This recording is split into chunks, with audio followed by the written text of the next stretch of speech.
top again, I would help you lay the crown, but count us higher than a mountain. And we be up here for the long run, strap in for a long one. We got everybody on one. Now you coming at the king, so you better not miss.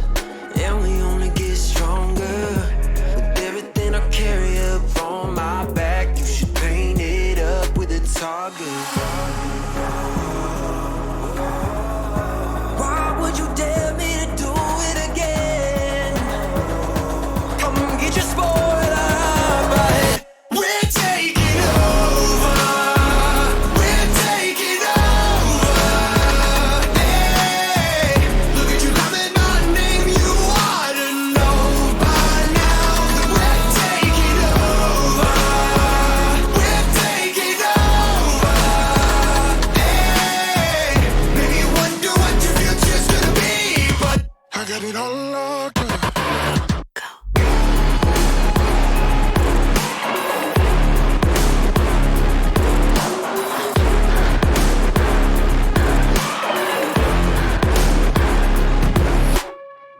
Take a lap now, don't be mad now.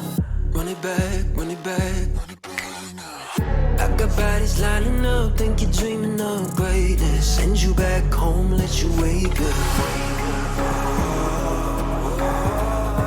Why would you dare me to do it again? Come get your spoiler, but we're taking over. We're taking over.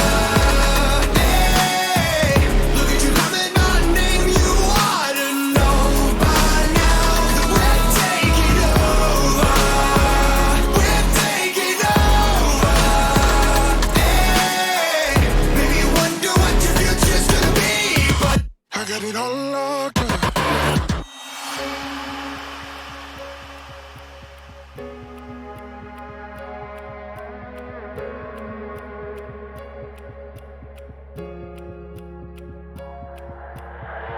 在以后，除了傻傻子，还有其他吗？我左右，键盘琵琶在时间滴答着，还不够。你的固执让我来守候，哪怕太迟也不想以后。就在这时放肆的挑逗。I got the heart of a lion, I know the harder you climb, the harder you fall. I'm at the top of the mountain, too many bodies to count. I've been through it all. I had to weather the storm to get to the level I'm on. That's how the legend was born. All of my enemies already dead. I'm born, I'm ready for war. They know I'm ready for war. I told them we're taking over. We're taking over. Hey, look at you calling my name. You ought to know by now that we're taking over. We're taking over. Hey, maybe you wonder what your future's gonna be, but I got it all locked up.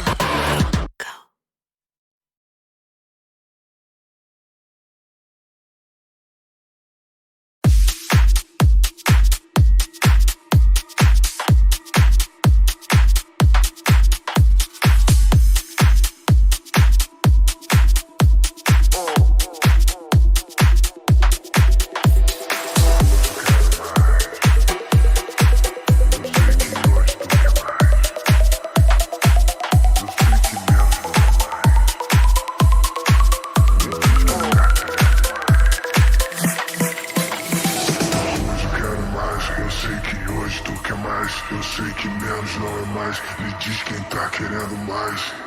Hoje eu quero mais. Eu sei que hoje tu quer mais. Eu sei que menos não é mais. Me diz quem tá querendo mais. Hoje eu quero mais, tô querendo mais. Quero um pouco mais, tô querendo mais. Hoje eu quero mais, tô querendo mais. Quero um pouco mais, tô querendo mais. Hoje eu quero mais, tô querendo mais. Quero um pouco mais, tô querendo mais. Tá querendo mais.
Eu sei que menos não é mais.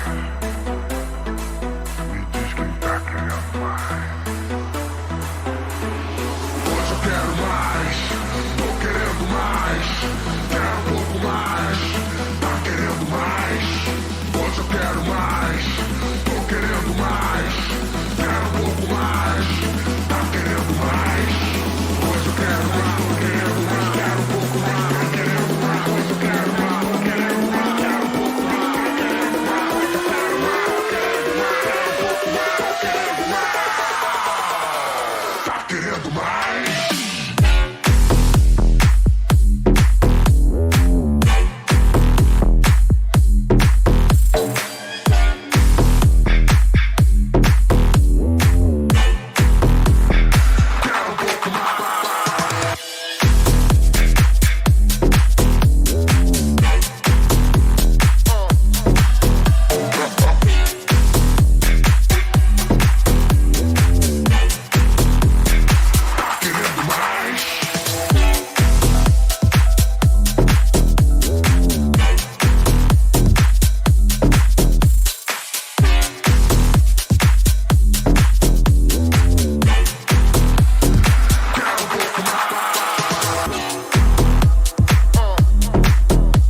take me, take me, take me again.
Take me.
Ladies and gentlemen, what is going on with my background? I don't know. But, guys, welcome to our impromptu stream. This was out of nowhere that it kind of happened. But welcome to the LAS semi-finals. This is going to be a fantastic night. And, it breaks my heart. Noah and I were trying to plan something with the multi-stream, but welcome to Legends Esports GG to our secondary channel. So thank you for joining us. If you haven't seen already, we've got, I know the green screen's doing some weird stuff tonight. I'm not too sure what that's about because it was working earlier.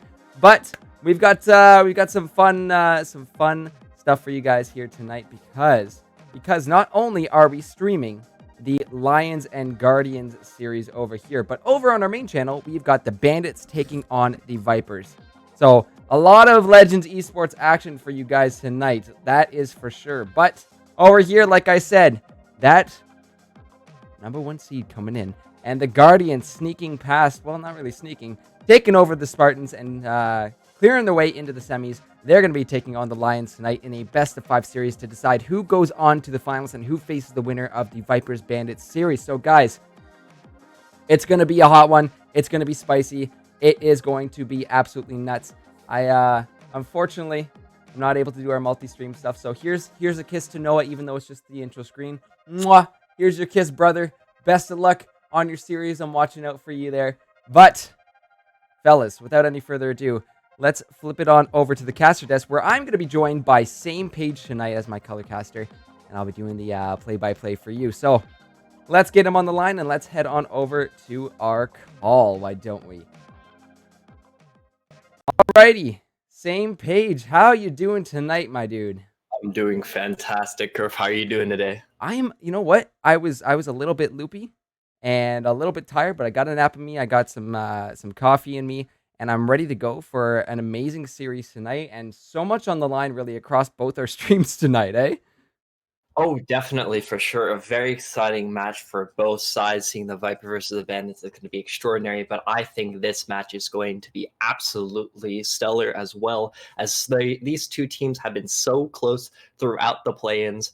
How do you think it's going to go out?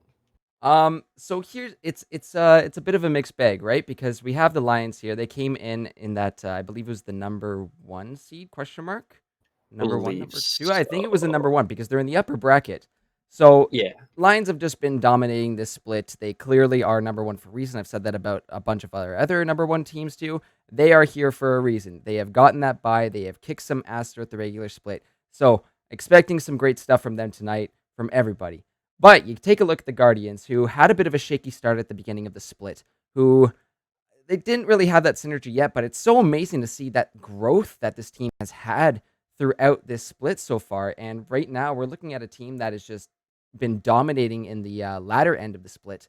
And now, I think they're going to give Lions a good run for the money. I'm not sure how this one's going to go, but I'm sure we'll have a better feeling after this first game. But deep down, I'm feeling this is going to be a close one tonight between both these teams. We're going to have to see what these playstyles are, but looking at a couple of names here on the Guardians, Relene and Goob, the two that stand out, the duo synergy that comes out is absolutely bonkers. Between the top and the jungle, they're always making plays, whether that be in the top lane or whether that be cross-map plays, so they're really, really good with communicating and pulling those off. However, Lions are #1, and they're here for a reason, so they're not going to let the Guardians just walk all over them for this. Oh, definitely, for sure. I'm very excited to see the Goo coming in the top lane, especially with Solar. I keep forgetting his name and I keep messing up. Solaren? Solaren's mid lane performance last time against the Spartans was absolutely phenomenal. I hope he keeps up that pace into this game, trying to top the Lions, especially that they're in this #1 seed position. But I definitely am ecstatic for the Guardians top and jungle, as well as you've seen throughout the play lanes, especially Goop's Aatrox. I'm very particular to see bans coming from the Aatrox, or maybe some other key positions from his Juggernaut lineup. Is there anything really prominent that you're looking for in bans from these two games, or two teams? I think you kind of spelt it out there. The Aatrox is definitely one that the Lions need to watch out for. That's a huge champion in the side of the Guardians, but also Relene's been known to bust out the Skarner, which is a little bit scary. Got to keep an eye also on the SRC duo down there. They've been known to play a nasty poke comp. SRC Destiny's Varus has been pretty prominent, and when paired with a nice sustain / utility support, they can really just kind of sit back, farm up, and just be an absolute menace to the other bot lane with the pokes. But Here we're going to see the Aatrox ban right away, which definitely makes sense towards Goob. That Fizz definitely being directed towards Solaren. We've seen him play it in past splits before, but we are just flying through the ban phase here. Clearly, these teams have done their homework tonight and know what is up. Definitely, for sure. And then a prominent mid lane pick coming from AP mid laner was coming from the Anivia ban, but the Volibear first pickup. Do you think this is going to be in the top lane or the jungle? And really, that's where it tricks you up. Even tricks us casters up, because that flex position is fantastic to have. I would think maybe in the top lane to give something else to Vordaddy, but I think both SRC Legend and Vordaddy are both competent with this champion. So solid first pick, because, you know, gives a little bit of mystery. Oh, definitely, for sure. And I'm excited to see the Galio pick up here with the Ashe. It looks like it's going to be somewhat of a global pick pop. Maybe looking forward, maybe adding in some G4 if you're really feeling spicy. But the Taric picking up front lines is going to add that anti-engage, you're never going to die. I actually really think Taric is a very, very, very under the table type of support, because nobody's been picking up all season. No, and usually we see it paired with something that's a little bit more of those big globals, you know, that Galio, the Kindred, anything that really synergizes together like that, where it's essentially we're not dying this fight. Yeah. But Galio picked up there by the Guardians, probably. I would think my guess is Galio's going into the mid lane. There is the option for support, but as of this patch, he hasn't. Well, as of a few recent patches, he hasn't been that viable as a support option. Definitely, for sure. Especially that I think it was, I don't know how many patches, it was maybe quite a few patches ago where they buffed his AP stats, I believe. I believe he buffed his E and stuff like that, which maybe made him a little bit more of a mid pick. Do you think, coming straight from the professional play, do you think it's going to be a Predator Galio mid? You know what? That could possibly be an option, but I would lean more to taking that Aftershock, getting that tankiness, because when you come in with those Galio ultimates, you want to be the big tank. You are the focus there. Get the focus off your squishies, and hey, you're essentially waving the beacons. Hey, look at me, look at me, look at me. Right? Oh, for sure. So you gotta be super tanky, and I think, you know, taking the primary runes in the resolve tree there is definitely where you want to be going with Galio. And it does seem like the Guardians are going to be continuing down some type of pick comp. I am expecting this Graves going to be going full lethality, instead of that Bruiser side of Deathstan's Black Cleaver type of build. But the Yasuo picking up from the Guardian, the signature mid lane pick. I'm very excited to see it. Picking up also the Veigar, also very spicy, predominantly seen from AP mid player. Absolutely phenomenal play when I've seen him play Veigar into these other teams here. How do you think the Guardians are gonna pick apart this enemy team comp into the Lions? Well, luckily for them, they do have one of the two champions that have a win wall, so that will be nice to be blocking the Misfortune ult, that bullet time. Even the Ornhorn, I believe that's blocked with Wind Wall. Yeah, so Wind Wall is blocked by Ornhorn. The same kind of mechanics where you pop up the Wind Wall behind you and stop the Ornhorn from even getting to your team can be so critical when it comes to these fights. Because if the Lions can set up a big fight with the Ornhorn, it's going to be absolutely nasty if it's followed up by a bullet time. But these... Go ahead. No problem. It seems like the Volibear is going to be going to the jungle, unless they're trying to pick up some spicy orange junglers. The Volibear seems like he's going to going to the jungle, expecting some type of... I'm trying to think of the rune choice he'd be picking up to the jungle here. Maybe just Aftershock, just for the tankiness, for the frontline DPS coming from the Guardians here. It's going to be very scary to see the Ken and Galio combo. The Ken can really get into that backline and just absolutely lock them up to allow the Galio ultimate to pop in.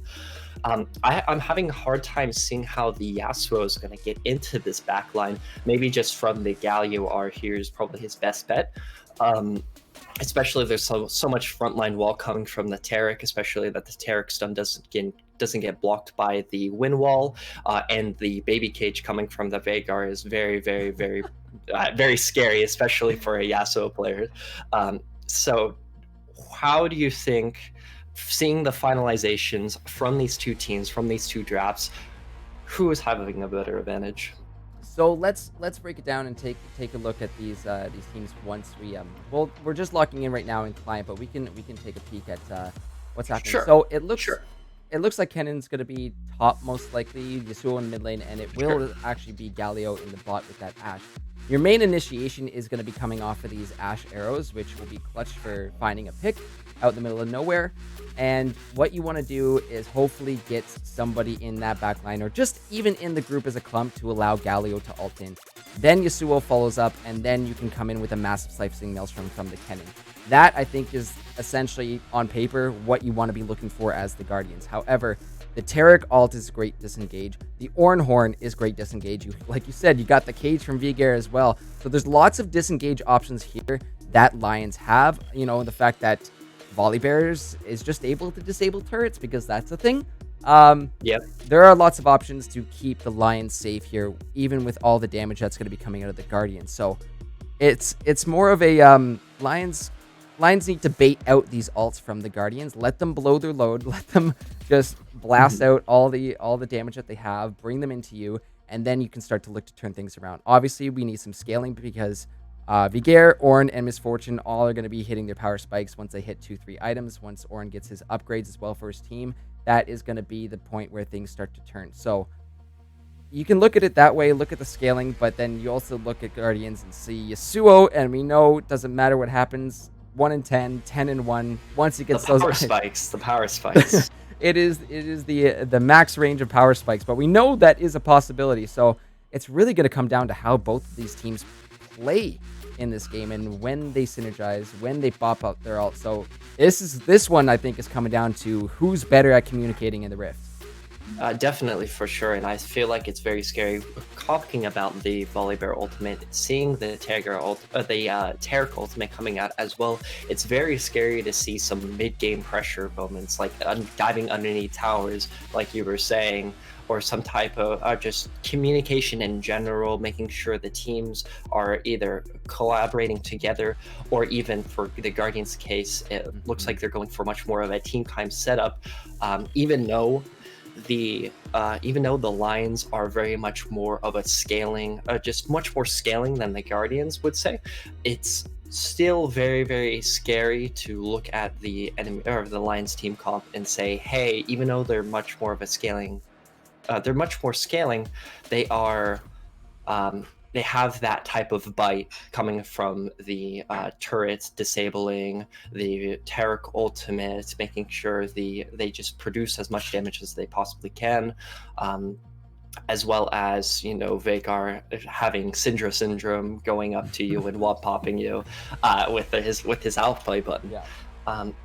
But I even though I'm having a little bit of a Guardian bias here, I'm actually interested seeing the Galio support and seeing how it's going to work up with this bot lane matchup. How do you think the Galio is going to work?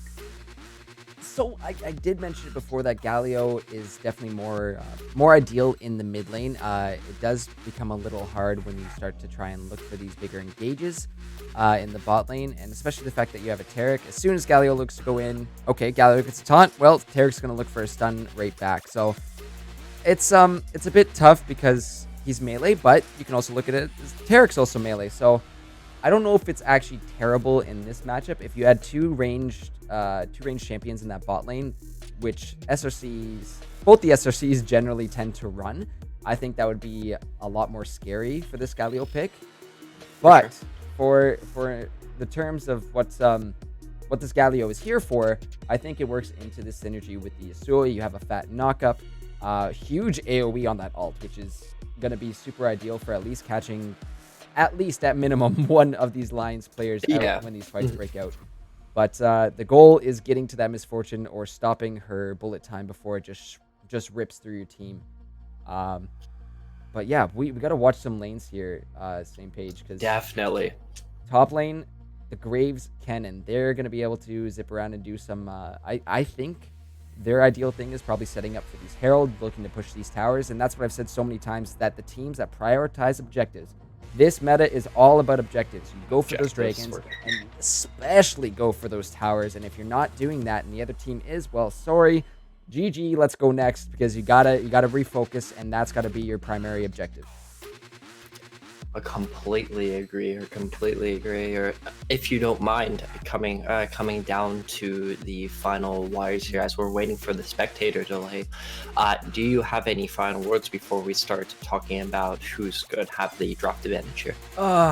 See, this is tough, because I want to give it to the Guardians. They have a lot of damage. They have a great team comp as well too, but I'm slightly ever in favor of the Lions right now.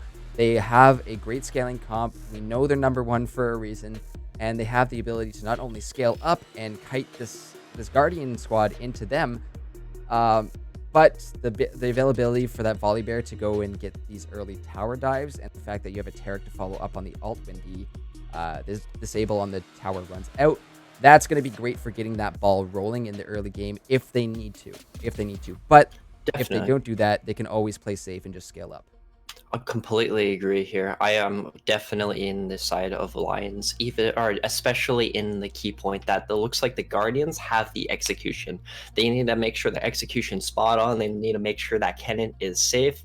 And Sirk here going into that flank, making sure he can get into that back line as fast as possible, locking up that Misfortune, locking up that Veigar, making sure he's not power producing any damage, having that Galio ulti slam into them, knocking up multiple people, allowing that Yasuo to really flourish and produce as much damage as possible, and making sure that Ashe is in somewhat of a safe position as well to produce an power output as much damage as possible. So I think Lions having that back foot, having that edge, especially having Ornhorn defensively, using Veigar Cage, using Taric Ultimate, disabling towers, even if you're really going to be in a somewhat of a sticky situation or an aggressive spot, I really think Lions have the advantage here.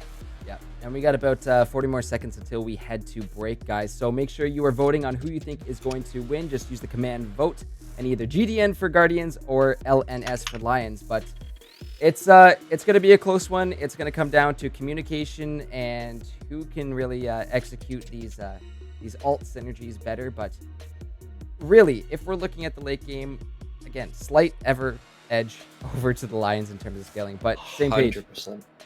We're going to have to see how this one unravels, because I'm sure it's going to be a crazy one. We're going to hop to break, but when we come back, game number 1 of the Lions versus Guardians, the series that decides who goes to the finals.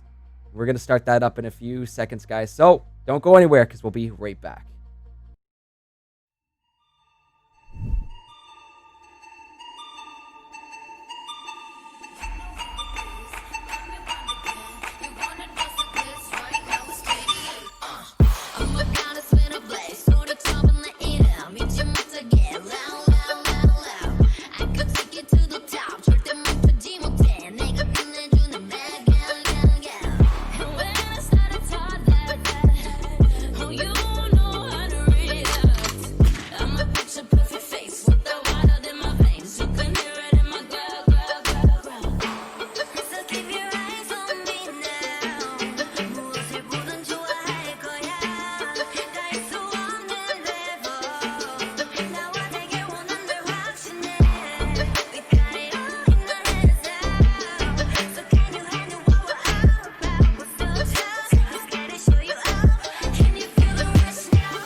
Ladies and gentlemen, welcome to Game 1 of the LAS Draft Semifinals.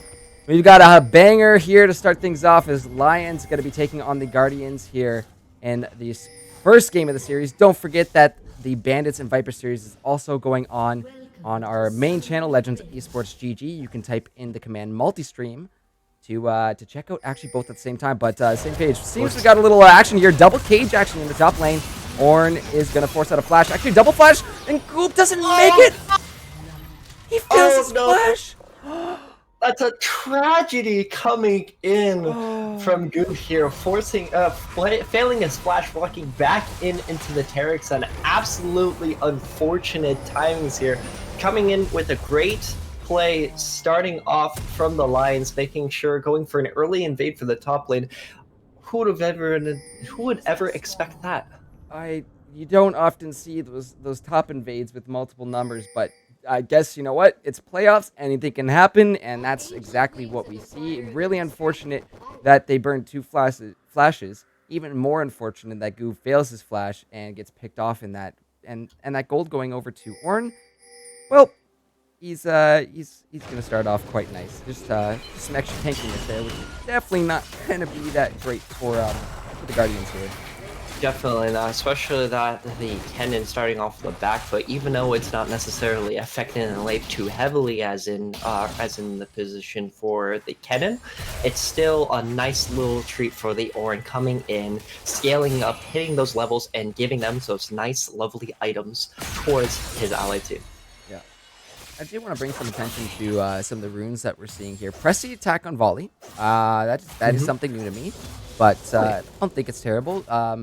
And then the glacial augment on Veigar, I think that's obviously a great one. It's either you have a bunch of options there for Veigar, but slowing down the Yasuo is definitely a good option to consider, and gonna help out a lot for slowing down this high engaged team. Oh, definitely, for sure. I've seen the press it. Good spot though, nice little stun there from the drill, but double taunted up by Dath, and that's gonna stop the Lions in the track right now. We see some more trading going back in the mid lane. Cage will not find its mark, but it's a pretty spicy start. We're not even 3 minutes into this one page. This is definitely going to be an exciting match, I can already tell. Even though both sides are more typically farming junglers, I am excited to see a little bit of the PTA coming in from the Volley Bear. Typically, that's for a room that's a little bit more engage heavy, or in the sense of trading, like dueling into the enemy jungle, invading, or even, for example, if you're going to be for those short, quick trades coming in from a quick gank, maybe you can go burst down the Yasuo, getting that Veigar cage going in, maybe coming into the top lane and providing some extra DPS for the Ornn to secure the kill against them. Always nice to see the Veigar with the Glacial Augment going for that Hextech EOP Spooky Ghost combo, which is always a scary sight to see, especially once he gets both of those items together. Everything else seems like it's gonna be... Except maybe this mid gank that's coming in from Raylene. Daddy is floating around the cage, coming through. The Ignite is down on a mid player, and he hits him with Veigar W. I'm just going to double check the name of that one. Dark Matter. But I thought that was almost Doom. But down in the bot lane, we got another fight coming down. Fortune getting that slow, but the exhaust coming out of mid drill. Ooh, that Q almost getting the bounce, but doesn't quite find its mark. And Luby Spooby now quite low. That was a wonderful regain coming in from the Volley Bear and forcing himself to flash onto it to save his mid laner from death. Picking the kill up also onto the Veigar, which is a absolute no-no, especially that you're just feeding into the perpetual Syndra syndrome, as I call it. The outplay button, I mean, yeah, quite so. It's always fun and exciting to see starting a Veigar 1-0. Though the CS numbers, even though both sides have lost a little bit, the Yasuo is still up in CS. Regine actually finding this Herrick out in the jungle. The big taunt coming out of Dath, and now they're turning back on the Lions. They're trying to run back through Tri-Bush, but it is not enough. A lot of damage coming out from that Ashe Q is gonna be enough to finish off mid-drill here, and it looks like this is gonna be the first Drake of the game started up. A Cloud, and I think any team here that picks up some extra cooldown for their ult is gonna be in favor, because there's a lot of phenomenal ults across the board here.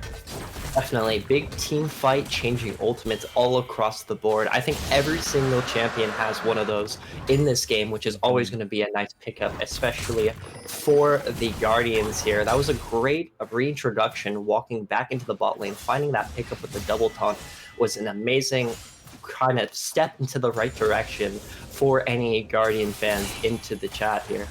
What do you think the MF is going to be looking for with her build? It looks like it's going to be an IE, but what is your opinion? Well, we got the pickaxe first, so yes, the ideal is probably IE. Quick reminder, just it's pickaxe, Caulfield's, and BF sword into an Essence Reaper, correct? Those three items? Yeah. So there is yes, the possibility that that the Essence is picked up first, but either one of the two should be good. So it's BF sword. Maybe I'm just crazy. I believe it is either BF sword or pickaxe, but either way, I agree with you here. I think it's going to be the standard IE, but a huge back coming in from the Asher taking up the BF sword as really going to be set in the right direction. Look at mid though. That's going to be Solaren actually taking the ult, gets caught up in the cage though, but will be able to dash away from that dark matter. They're teasing us right now. That was a beautiful tornado coming in from Solaren. Not done yet. Vord, actually might be just a little how do you do from Vord Daddy in the mid lane. He drops on by, but Solaren, we know he's an aggressive player. He's always going to be looking for those trades, but he needs to play them a little bit smart and keep a timer on that cage, because that's really the deciding factor for if he gets that kill or not. Definitely. I actually was very surprised to see the Volibear maybe slowing his pace down onto the clear and maybe waiting a couple more seconds to see if they could pick up the cage into Solaren here, but I presume it was because Veigar's mana was just a little bit too low and it was just not secure enough for him to slow down his clear, but top lane. Yeah, some good trading going on between SOC Legend and Goo, but definitely more favored in Legend's hand there. He's taking quite a nice chunk out of that cannon. Man, he's absolutely just taking. Oh, look at this though. Dark Matter's coming down. Yasuo does have his ulti back up once more, and all he needs is that Q reset. Oh, Tornado just narrowly gonna miss that Veigar. And I just keep holding my breath because I want to see if the Veigar ultimate does pop out and seeing if he feels like the damage is enough. Even though it's so early game, that execute damage onto Dark Matter is or is it Dark Matter, correct? For Dark Veigar? Matter is the W. Dark, his ultimate is the Primordial Burst. Primordial Burst, thank you very much. Primordial Burst coming in with the execute damage. It's always a scary sight to see, even at this early stages. Ooh, nice cage there. Dark Matter's coming down again. That's a lot of damage dropping down on the Solaren. Even though Relene was floating around here, does not want to quite mess with that Veigar.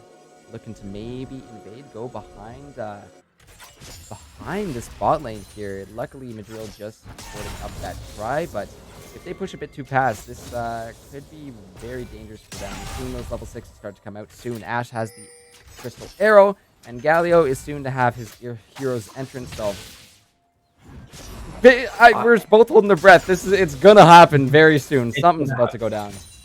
Very explosive from both sides here. TP is coming in from the Veigar, maybe looking to see to push away the Graves onto and forcing the first Herald onto the Lions, but it looks like it's going to be a Scuttle Crab defense instead. Do you think the first fight's going to be onto the second Drake here, or is it going to be on this Rift Herald? Well, Relene is floating right around this Rift Herald. We see some action going down in the mid lane right now as both mid laners trading back and forth.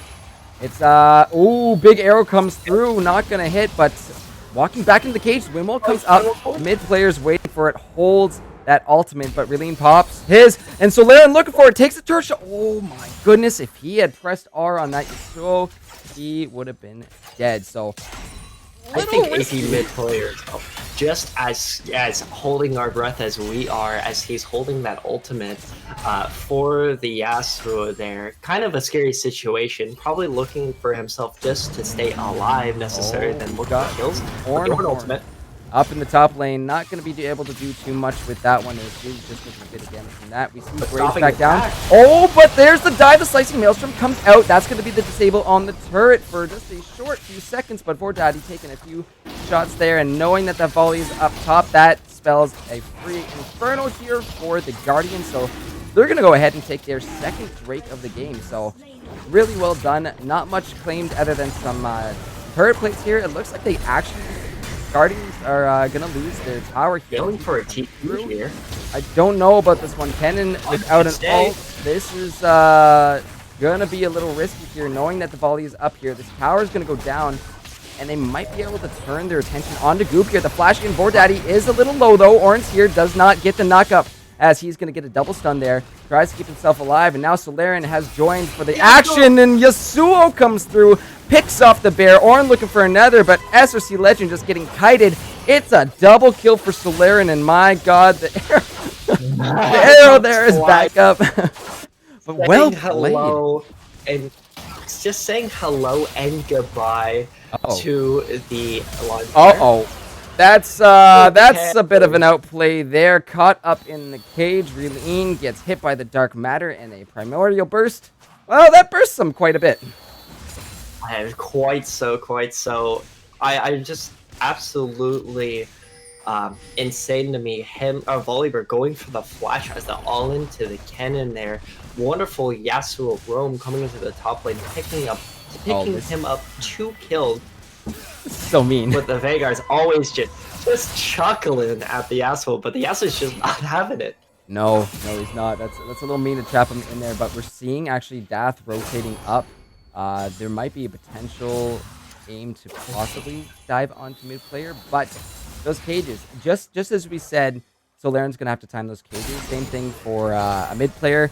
They're going to have to time those wind walls from Yasuo. It's really back and forth, but I believe that cage is on a little bit less of a cooldown than the wind wall is. Yes, the cage. I believe the cage is a little bit on a lower cooldown. I believe it's probably around 4 seconds, if my memory serves me correct. Very.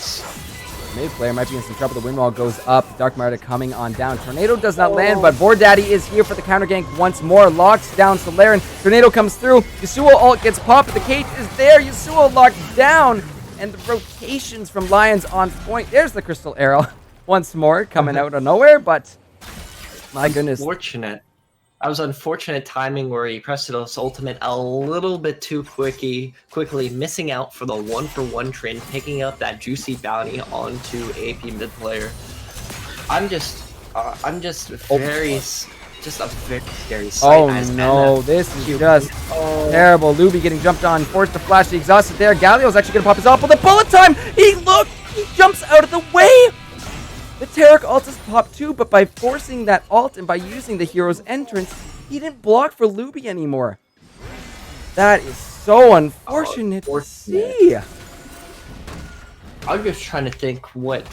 I even know that was an amazing roam top lane, picking up the Yasuo, and I think the Yasuo-Veigar matchup is actually quite even, but I'm feeling a little bit scared at this point to see that the Kennen is not in the position that he wants to be, so they don't have a lot of AP damage to be scared about, especially if they forcibly make this Kennen look further and further behind. How do you think they're going to make this up? You know, they got to be smart with their engages, and, you know, we're about to move into the mid game here, but once we start seeing the bigger rotations, these 5-man fights, they just have to be smart about their engages. If they can pick off one of these squishier members, like a mid player, before these fights even start, that's one more tool of disengage gone from their arsenal, which will allow the Guardians to just execute their comp as they want. The full dive, they get in your face, we're not afraid of you. However, all these answers, these cages, and look at this Solarian just getting dinged once more. Just keep an eye on those stacks from Veigar. The Super Soak comes out, will not land, but 121 stacks so far, 303 AP. As infinite scaling can be a little powerful in this game. Slowly but surely stacking up that infinite scaling for sure. A little bit. Oh no. Luby is caught out in the jungle. That's going to be the Dark Matter coming down. Bordaddy is here to help clean this one up and saving the ult for this possible dragon that's coming up in about 25 seconds here. So kind of smart to do that. Unfortunate Veigar doesn't find the kill, but it looks like the MF did pick up the Essence Reaver first, which I find quite interesting. Maybe it is the correct MF play, though I think the IU with a little bit of extra burst damage could have been even potentially better for team fights, but c'est la vie. as they say. I'm just for the second dragon. I think Guardian should just give this over and just look for something else at that point, especially that the Ash was picked up at such an unfortunate timing. It looks like they might be able to swoop up and grab that second Rift Herald before they react, though it looks like Orion is ready and in position for that team fight over at the Rift Herald. There's a lot of ults available on either side here. Some TPs also ready to go for the side of the Lions, and soon to be for Goob as well too, but that's what we're gonna see. We know that Ornhorn's coming up and played exactly how we talked about it, but it doesn't matter because Poor Daddy is flashing on in, looking to go, but the slicing maelstrom popped by Goob, caught up in the cage. The crystal arrow is gonna come out, but none of it matters with that damage that the Lions are just pumping out right now. They find 2 up in the top side of that jungle, and they're gonna go ahead and take themselves their Rift Herald here. An absolute travesty going over to the Guardians here as bot lane is trading up that. Yep, Luby's caught out. That Q is going to be hurting quite a bit. Tarek ultimate has been used as well, maybe just to keep them safe in case of any extra engage, but Guardians opt to back off, and rightfully so. This is a very scary Lions squad that's lining up. You just take a look at the gold and the kill difference so far, and my goodness, it's growing quite a bit for only being at 17 minutes. Oh, definitely, for sure. Having such a high, even though it's only 5k on the surface, it's much more as the taunt barely misses coming from the Galio, but the TP coming out. Yep, Kennan's coming down. He doesn't have Slicing Maelstrom, so I don't know about that TP. You're not really going to get very much done with that. Definitely not. Maybe just to scare him off and say, hey, hello, my name is Kennen, I am here. But to be fair with you, what Kennen players, or what I've heard Kennen main say, Nico is just a better Kennen. Anyways, looks like Orn is trying to be getting a little caught out there, but walking away, or maybe potentially walking away, but Yasuo is just not. Forced the flash on out. Rilene's going to throw down the smoke on him, and the Yasuo ulti is there as well earlier, but it is cleaned up once more by Solaren, so both laners now with... Well, actually, no, sorry. I must have missed one of Vigear. Those numbers are adding up quite a lot faster than I expected, but Vigear and Yasuo picking up the majority of these kills here in this game, and that's scary on either side of this one.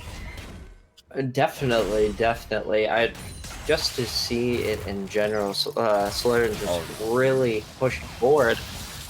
Glacial Augment, though, making Goob run away. This Q does so much damage already. It's actually ridiculous. Definitely. I'm actually kind of sad to see the Graves opting for the Black Cleaver, much more of a tanky playstyle. I think the Umbral Glaive just for the ward play displacement is a much better buy here, increasing the lethality, especially how scary this Veigar is at the moment. You need something just to blow him up to surprise him and get him out of his comfort shell into a little bit more of a safety measure, just because of how dominant he is quite at the moment. I'm hoping to see in the Volibear here is just some type of, even though a little bit mean to say, is just something like a Locket or a Redemption, because at the end of the day, even though he's a tanky boy, he doesn't need to be that much. Take a look at this. Super Soaker comes through. That turret's going to be disabled for a little bit, but the big Galio comes down. Slicing Maelstrom is there. Only going to find one member, but the cage locking up multiple members of the Guardians here. Nice cage as well as that Ornhorn comes through, but no kills exchanged, and actually no, Volibear was lost in that. Everything's happening so fast, Paige. Oh my god, man. It's just absolutely in scary world for coming in. Volibear jumping over the wall, showing his face, showing his presence, letting him be known, letting his battle cry roar. But unfortunately, the team was there to back it up. A wonderful Galio coming down, smashing down to help make sure Solaren is in a proper position, a safe place. Veigar couldn't produce the damage that he wanted to, had to walk away just because of how many ultimates that was staring him in the face, as well as just the scariness of the Slicing Maelstrom walking forward. Fortunately, that's a great pickup for a great start of a great pickup for the Guardians. Maybe they can pick up a couple more, maybe picking up the Veigar bounty on the correct targets, maybe on the Ashe, maybe on the Graves, maybe on the Yasuo. and that would be a wonderful structural comeback. But maybe I shouldn't say that because commentators curse is a real thing. Cast curse is 100% a real thing, but it will be an Ocean Soul this game, and it looks like the Lions want this a little bit more. So 2 Ocean Drakes under their belt at 21 minutes on a relatively tanky team with a Tarek or a Volibear. That is going to do a significant amount of healing throughout this mid game. I don't know why they gave that up so easily. I know the Galio did not have the hero's entrance, but giving that up so easily, so soon, into such a beefy front line as Ornn, Volibear, Tarek is a very, very scary sight to see. And giving any more is just going to be hindrance over hindrance and their hindrance to a point. If they get to Soul, they're just going to be absolute monsters with 4 Ocean Souls. Yeah, I'm trying to see. It looks like the Bork is coming out to the Yasuo. Just as an itemization, do you think Death Stance would have been better here? you know what? There is the chance that he can still potentially build one of these later, but it's that health, that percent health damage that you're dealing, Definitely. and with, like we just said, we mentioned the fact that they're gonna get it. The Lions are getting back extra health, plus they have 3 very, very tanky members. I don't think it's a terrible buy here. Definitely not. I 100% agree with you here that the Bork itemization is probably the best that he can do, especially in the situation that that is brought to him. It's definitely maybe Goob, especially that there's no real objectives to fight over because I don't think Baron is a reasonable threat for both teams. I think Goob would be an amazing place to freeze at the moment, forcing the Ornn to overextend and maybe to pick off of him like they've done before. Graves going into clear wards. Maybe it looks like I was just gonna mention how good the warding game is going, but the Crystal Arrow comes out to lock down Daddy. Tarek all pop to save him up, but that's the Hero's Edge is coming through. Bullet time is popping, but that's a slicing Maelstrom in the backside. This one's gonna be very close. Tarek stuns coming through. My apologies, but look at this damage coming to the back line. But it doesn't matter when you have a tank like Daddy, and you can see the healing coming from these Ocean Drakes. You can see how much damage these guys are sustaining. They are not scared of anything, and Luby Spooby unfortunately gonna get just hunted down by the bear. They sustained so much damage. Lions in that fight is just insane, even with the amount of damage that was being pumped out from that Ashe in the backline. It's just a scary thought to see that Tarek Ultimate did exactly what they needed it to, as Yasuo is bringing down the Ornn in the background. It's just a scary sight to see the Tarek Ultimate eating up all the damage coming from. I was just making sure he didn't get popped there. I was a little concerned there, but it looks like Relene is up here. The TP will be answered as the Yasuo ultimate pops right away, but the rest of the Guardians are here and ready to rumble. Here comes Scoob. Actually, Cage is going to catch him out, and that does so much damage. Wait, that's illegal. That's illegal amount of damage. That's not okay. I think. Have you seen a single Crystal Arrow hit? Not to be too. We've seen one, but it was at the end of a fight that the Lions had already won. So, unfortunate there. What I don't know why the Guardians haven't done this yet, but we might see it when they start to group as 5. Is essentially when you're paired there, you point the arrow straight at someone not too far off in range, and yeah, you just blow everything on that person. That's it. You got to find a pick like that, and yeah, while these cross map arrows can look really, really cool when they land, ideally you prioritize getting the pick and getting the kill over looking cool. But hey, style points, I guess. If it lands. Definitely. It would be an amazing Ashe ultimate, or Ashe arrow, Crystal Arrow, if it lands, but of course that's a 1 in a million shot, as Fogglebore is unfortunately a thing in League of Legends. That it is. But I mean, that makes every play so much better. Knight's Vow coming in from the Volibear, something that a support with more tanks should probably pick up for their carries. Definitely a very valuable buy here. I'm just thinking to myself, I'm just trying to think, is this going to be the fight? they just can't get over another dragon or ocean dragon soul. They're just getting too tanky, especially after the Taric ultimate is fallen. They're just healing up so much HP coming from the ocean dragons. Do you think there's any chance that this would there's going to be another fight? They got to find the big guy, but we're about to see that as the Oranhorn will be blocked. Terra ultimate popped as the Crystal Arrow will find Board Daddy, but a lot of damage coming through. Bears diving in the back as bullet time going to be narrowly dodged by the members of Guardians, but the kite is on. The cage comes down, and that's going to be Releen dropping a double kill, going over to the Misfortune. Mid player is going to find this Yasuo as Guardians are on the run. Death damage bumping back into Vord to try and save Luby Spooby here. But SRC over the wall, he gets the slow. Will they be able to find these last couple members of the Guardians? Again, Dath sacrificing the body, but is it enough? It is not, and that is the make it rain there. Cleans up the last member of the Guardians and the ace for the Lions at 26.5 minutes. That's going to mean another Dragon here and a turret and potentially this Baron, which is on the map. Such an outstanding play coming from the Lions here, just backing themselves up more and more, showing their dominance from play and showing that they are the best team, they are the #1 seed, they are looking for this win. And as Baron is falling, it's just going to be even more of a rough time for the Guardians here to come back. Do you think there's any possibility, any way in the world at this point, after this Baron fall, there's going to be a W for the Guardians this game?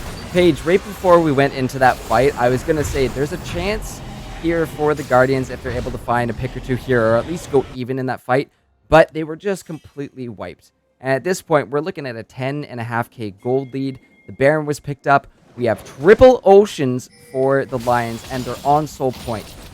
I think this one might be slightly over. I don't know how you fight this Lion squad on a head-to-head basis in those 5-on-5 fights, because right now this is just way too much power coming out of the Lions, and there's not really a way to stop it increasing.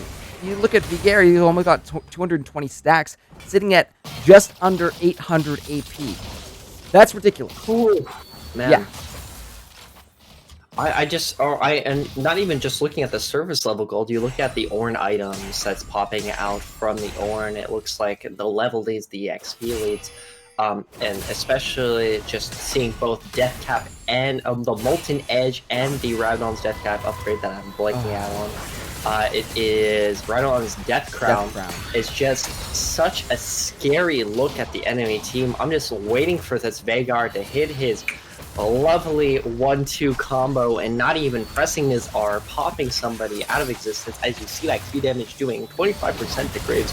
Oh my god! What did you say about a Graves? Because I don't see one on the map. He gets picked off. That's going to be the win while stopping the Oranhorn again. But a massive bullet time comes through, but it's a slicing maelstrom from Goob in the back line. He does manage to find this big air. However, the fight is still going on, and Lions have the number advantage. Goob trying to get out of this, and even though he goes golden, even though he was able to find that scary friendly Yordle of his own, well, not friendly to him, it's the Lions that are coming out on top of these fights. It's the Lions that have outscaled, and the Lions that are going to be taking this win. There's not much that can be done. The Baron buff is on, and this is the final push onto these Nexus turrets as the Lions find themselves an ace here at 29 minutes.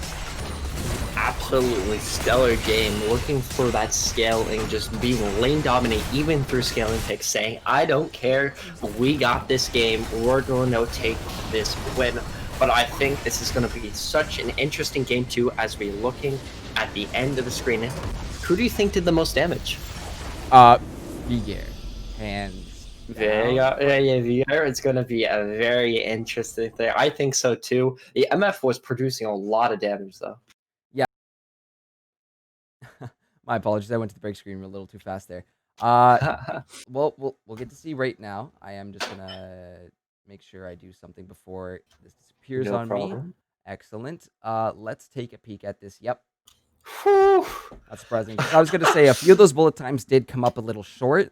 It was enough to at least scare the Guardians back, but that damage it's exponential for Vigare. Definitely, for sure. It's just an absolutely great type to see. I'm interested to see this Veigar ban coming off of the Guardians. Just such a scary pick. It seems like it's just so laid on it. Every time I've seen it, it's performed very well. I don't. Do you think anything else is going to be coming from this game before we head it over to the analyst desk? We are probably going to see a shift in bans. The Vigear's probably not going to be making it through next game, but we need to see some answers to what these comps are. And Lions just had a phenomenal, just an answer for everything. The disengages were there. The cage from Vigear was phenomenal for stopping Yasuo. The Orenhorn was great for setting up these fights. However, having that Yasuo was at least nice to stop those larger engages. We saw the Volley Bear setting up those tower dives, and I think the first one we saw was a little shaky, but after that they started to become a little bit more clean, especially when paired with the Taric ult. So the Lions have a plan. They have a solid plan coming into tonight, and we got to see what happens in the draft, because that's where you got to shake things up here for the Lions, or they're just going to get away with absolute robbery. Definitely, for sure. I completely agree. I have nothing else to say. Yeah. So why don't Do we you? flip it on back to the analyst desk? We'll get our player of the game poll going and take a little break, because that is always nice. Get refreshed and get ready for game number 2. Agreed. All right. Welcome back, my friends. And what a game number 1. Lions showing us why they are number 1 coming into these playoffs. But my God, it was a strong game. It looked like there was going to be some good back and forth, but the scaling Vigear in that mid lane was really, really, really scary.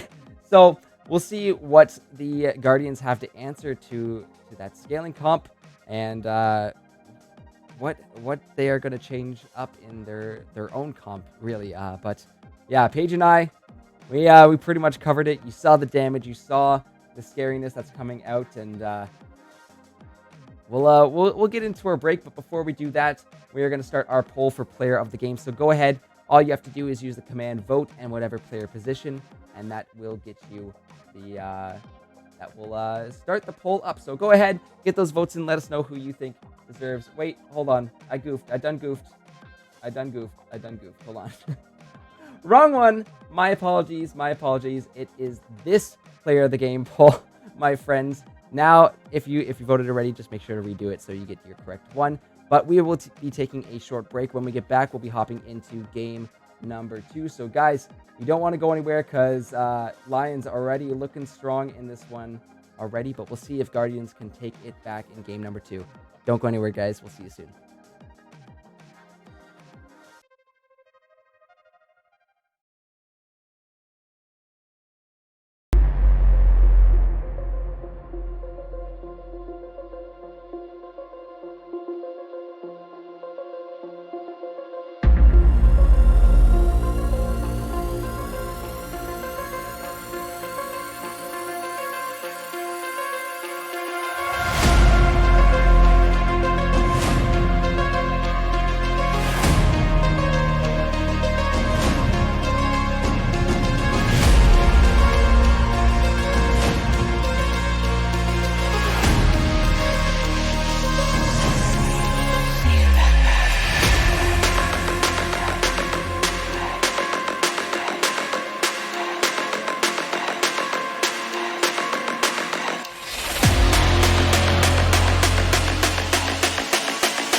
Hello, ladies and gentlemen. Welcome back to the Legends Esports Analyst Desk. My name is Gurf, and my green screen is being weird tonight. Anyways, just finishing game one. Lions coming through with a very, very dominating win there as we moved past the mid-game. Just scaling to infinity and beyond, and it's no surprise to me that our player of the game selected tonight was this Vigare, a mid player going 6-1-8 and just pumping out tons and tons of damage. So congratulations, mid player. Congratulations, Lions, on that first win, but it's not done yet. This is still a best of 5, my friends, and we'll see if it goes the full 5 here, but Lions looking strong that first one. Guardians need to answer back in this draft phase, but we're going to have to see what happens here. Guardians opting for the red side once more. Well, no, Lions opted for the blue side game 1. Guardians going for the red side in game 2. So we're going to be on the same sides again too, but we'll bring it back on over the caster desk so we can get same page back with us again.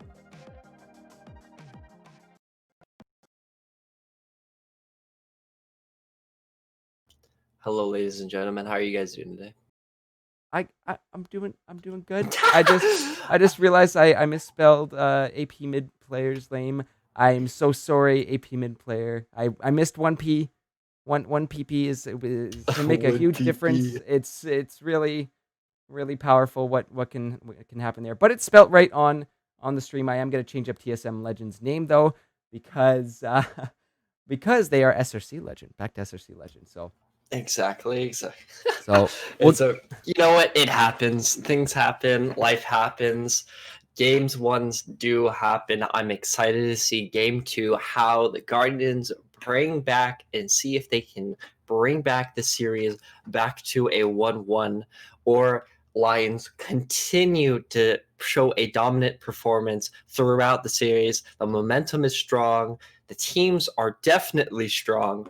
I'm excited to see both teams and what they're looking with. What do you think is going to happen in this next game? well, I think Specifically bans. Vigare's going to be insta-banned here. I think they want to maybe look to ban something that ban out those defensive picks here. Those picks that are really good at kiting, though there is a lot of options. But maybe even taking away some of these comfort picks would be an option. However, option 2 is look to get that Aatrox through. I don't know if it's going to happen, but Relene does have that pocket pick with the Skarner. There is the chance for that to come through. So we'll have to see as we give our players the ready check, and we're gonna see. We're gonna see what happens with this one page, but they got to answer that game 1 comp here. But we're gonna see some similar bans coming out of the. Esoteric. I'm actually interested, as a quick guess, what is the Anivia story? Is there a story to that? AP mid player. They might have busted it out at some point. I don't believe I was casting or watching that one, but that might be, again, Guardians doing their homework and finding out what is the scariest. So Anivia might be something to watch out for from AP mid player if it makes it through. Clearly, their mid player, AP's in their name. That's definitely one there. But of course. I mean, Anivia isn't banned out this time. It was the Vigare. We do see some similar bans from Lions, so no surprises there that the Aatrox is taken away and going back to that comfort. Picked up. Exactly. Man, I'm excited to see if he's going to be popping out with a volley jungle again. Very prominent, very dominant. Made sure he was in and out. Made sure those ultimates were nice and clean. Making sure those towers are disabled. Using it also, I've seen it utilized a little bit for the damage purposes, but not only for the tower disabled. I'm interested to see if the Guardians are going to be looking for some more of a scaling comp, or even doing the exact opposite and looking for a much more aggressive comp to fight against that that scaling comp back in game 1. The MF is going to be snatched up by the Guardians. I'm interested to see what kind of support is going to be popping in. Potentially going to be an Enchantress support, maybe a Morgana, maybe even a Taric, like it was picking up from the Lions from the previous game. But it could also be the jungler here, as potentially the Volibear could be going back into the jungle, but it can also be throwing topside. I'm interested to see this pick 2. Maybe I'm betting it's going to be something like. Ooh! Okay, Not an okay. Enchantress. Let me just craft for a second.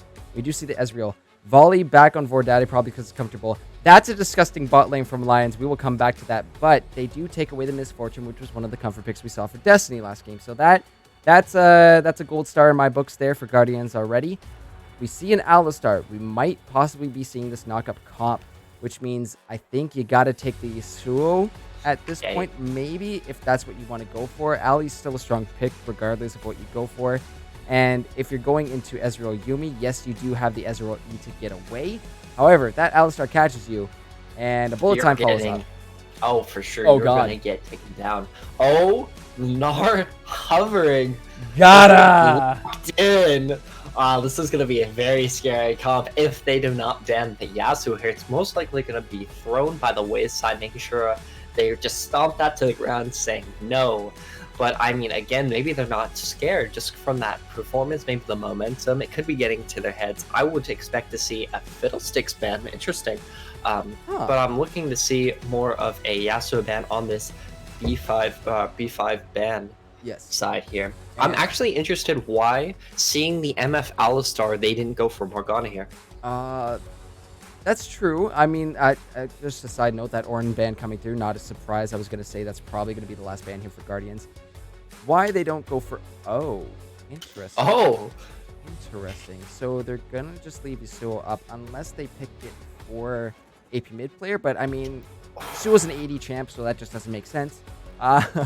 In terms of this, you got the knock-up. The Gnar ultimate actually is a knock-up when you slam them into the wall. Yep. I used to play a lot of Gnar back in Season 5, and my god, I missed Season 5 You're not Gnars. a Heimerdinger play? Oh, no. Way through? I've been... Listen. Gurf! Paige, if you can guess how many points I have on Heimer, I'm... yeah, way too much, probably. way too much is right, but it looks like a Lilia for Relene, and I really like that. A lot of engage, super high kite potential, and the fact that you have that Drowsy, the CP that puts people out of commission. However, Yorick is a scary pick. These are like Season 5 top lane picks. I mess with this so hard. Man, this is heading me back in my olden days, man. Seeing the Yorick, seeing the Gnar being such a predominant pick. I'm super surprised to see the Yorick, to be fair. Maybe he's just very comfortable on the champion. Unless we are seeing it into the Yorick jungle here, of course. Laughing my head off anyway. Very scary pick, especially if you know what you're dealing with. It's a very, very scary split pusher, as you can technically split push two sides of the map at the same time with one champion, which is very scary with itself. I really enjoy, like you said, the Lilia pickup as the Ahri mid's coming in. And you know what? Not a bad pick here for Solaren. I do remember seeing his Ahri a few splits back. I think it was winter when he joined us. And he's really good at these slippery champions that are hard to lock down, hard to manage. So a really good pick for him. But again, it comes down to this playstyle here. Into an Orianna, you got to be worried about that shockwave, which can really lock you down. But Ahri has some good CC in her comp too to make sure those one-shots really go through. We're going to see where everything ends up in a few seconds, as it seems these teams are speed running the pick and ban here tonight. I mean, might as well get them out of the way. They're probably both pumped, ready to go, getting ready into this game too. Most likely coming to see if this Yorick... I'm just waiting to confirm this Yorick is going top lane and talk about that matchup a little bit more. But presumably seeing the Gnar Yorick matchup, it's actually presumably quite even of what I've seen, especially once Yorick gets his ghouls up and ready to go. It's very annoying for the Gnar to kind of single-handedly auto each one, knock him down, especially that he's trying to be annoying to the Yorick coming into the lane phase. Just from personal experience, because I know you've probably played a lot more Gnar than I have, do you think he's going to go for more of a mini Gnar build here or more of a mega Gnar build? So see, this is where you might have to go a little bit blended, because in mini Gnar, yes, your autos and that W he gets, that stacking damage every third shot from his autos, just deal a ton of damage. His Q can proc it as well too, which is really awesome. It does a lot of damage. However, with Yorick, I'm expecting to see the Conqueror come through. I've gone up against the Yorick Conqueror multiple times recently and in the past too. And what's scary is that the ghouls proc it. And when those ghouls get proccing it and a Yorick gets up in your face, it is a lot of damage, a lot of healing coming back from that Conqueror, and really hard to shred him down. So Mininar will be really effective if he gets some autos off. I expect more to see the poking with the Q, using his boomerang to really farm up, and really wait till he gets that Mega to make those big engages where he has that tankiness to sort of deal with the Yorick. But I would think the best plan of action here would be chip him down, get a little bit of health off of this Yorick before you go Mega, and it's all about just managing that rage bar. It really is. Definitely, 100%. And also talking about something that makes people rage, junglers positioning, or just the pathing in general. I really expect that that the Ezreal Yuumi is going to be playing weak side. I may be a surprise to some people, but I believe just making sure that Yorick is just getting through, punching through turrets, or even being a monster in team fights is going to be very essential, especially how slippery Ezreal Yuumi is. Even through an Alistar MF, they're just going to be naturally more lane dominant. Letting them go, making sure they're farmed up, making sure the mid lane is very healthy against this Ahri, because allowing Ahri to maneuver is going to be a very scary thought, especially on Soren. Just seeing him going through the enemy jungle, picking out people like it's nothing, a very scary thought, especially with somebody like Ahri. Now, Lilia is going to have a little bit of a hard time, I think, against the Volibear.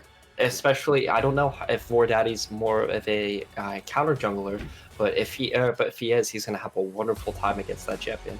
What we saw a lot from Vordaddy's Volibear last game was that focus to dive. And while we keep talking, we're going to pop up that poll for who you think is going to win this game here. Will it be the Guardians? Will it be Lions? We'll let chat decide, as that poll is now live in the chat. You got about 2 minutes 45 seconds left to let us know. But we saw the focus on those dives, disabling the turrets with his Stormbringer. I remember the name this time. The dives might be a little bit more risky this game, considering you have the Lilia that can put people to sleep, and the fact that if you are diving onto a Meganar, that is going to be really scary. Again, managing the rage bar is not only on Goob this game, but it's on SRC Legend to keep an eye on how angry this little Yordle becomes throughout the landing phase. So I do expect to see the focus onto these dives again, but I would think the attention is probably going to go down towards his bot lane. Because you have 1.5 champions down there for the Lions, essentially. Sure. Dath on that Alistar is going to be able to get in the face of the SRC duo down here. And without a little bit of extra help, it could be a little rough in these early levels before Ezreal gets those items, gets that ability to truly just become a kite god. So definitely, I expect the attention to go down there with the, not the Lost Chapter. Is that her ult is the Lost Chapter, or the final chapter is her ultimate?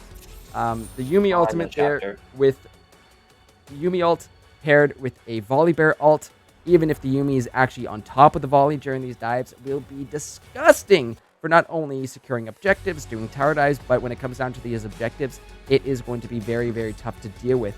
However, definitely, you don't have to do the full combo on Alistar every time. You can just simply W and bonk them right on out.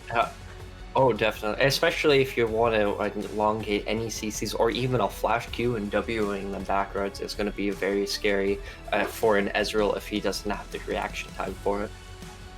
The Paige, what are you thinking here? We got about a minute until we head to break. Well, who's taking this game number 2?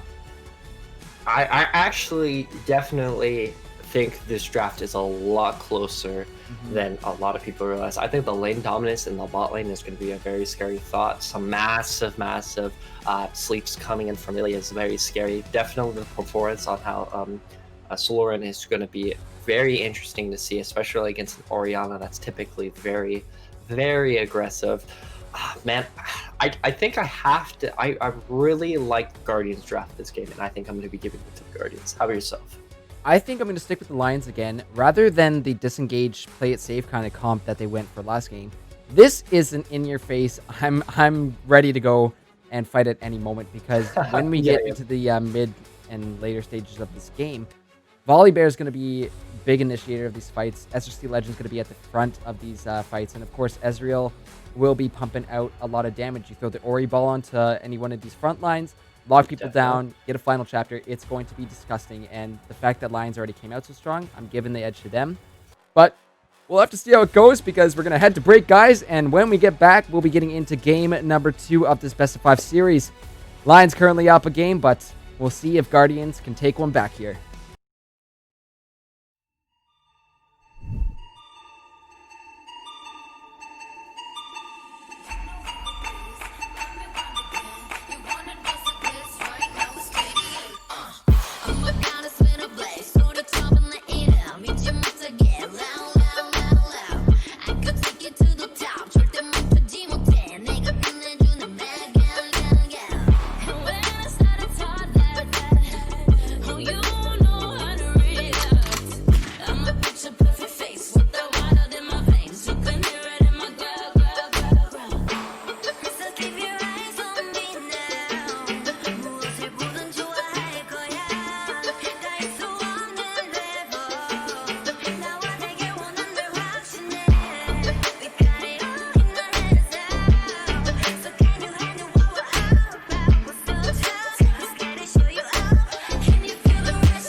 Welcome back, friends, to the LAS Draft semifinals. We've got game number 2 just getting underway here. Lions currently up 1, but Guardians opting for that red side this game. We'll see if this comp can answer back against the Lions, as Paige and I were talking a little bit on the side there about how we like this draft a lot better from Guardians, but these level 1 shenanigans, man, oh, man, I love to see them. They're always super exciting. Oh, no. It's going to happen. It's going to happen. All right, get ready, folks. Ready? Level 1 shenanigans are going down. Death damage going in. A Penta knockup. The Aftershock is going to get procced. SRC Legend's getting low, but the Yuumi shields are coming through. And now Guardians look to maybe turn things around for Daddy at the tail of the city. He gets hit by the charm, the flash charm. He's caught. He's down. First blood for Guardians. They get revenge after the level 1 shenanigans in game number 1. And back on the board here is Guardians going to start things off great for themselves. Man, what a turn for the worst coming from For Daddy. The flash charm, not expecting it from him to go over the lead. It seems like he's going to be starting red buff. Having the double jungle items is going to make her clear. Not even just generally healthy, just so healthy. Just I don't even know if she could really mess it up at this point, just because of how nice her clear is. She is going to be starting solo, but I don't even think that matters. Already starting charm here, blowing the flash to make sure and secure the first kill. Is going to be a little bit of a hindrance, maybe a little bit of assistance we'll be needing against this Orianna, just because of how dominant she is, especially with her tethering with the ball and how her mechanics work. It's going to be a very scary time for the Ahri. How are you feeling? Well, I'm taking a look at the junglers right now, and the fact that Relene picked up that first blood and has both of his pieces of his jungle items at this point in the game is going to set him up huge for this lane. So I want to see him taking advantage of that early lead he has right now. We're going to see the charm come through in the mid lane again. AP mid player taking a bit of trades there, but gives it right back on over to Solaren. What always surprises me, Paige, is the auto damage from Orianna is always a little bit more than one would expect. Oh, definitely. I swear she's an AD carry sometimes when I'm fighting her in the mid lane, when I do go mid lane. She is definitely a scary threat, and it's funny enough, she's not even just such a good early game champion, she is just such a good champion overall in the game. Just because of her game, just her damage and her game fight ultimate just take.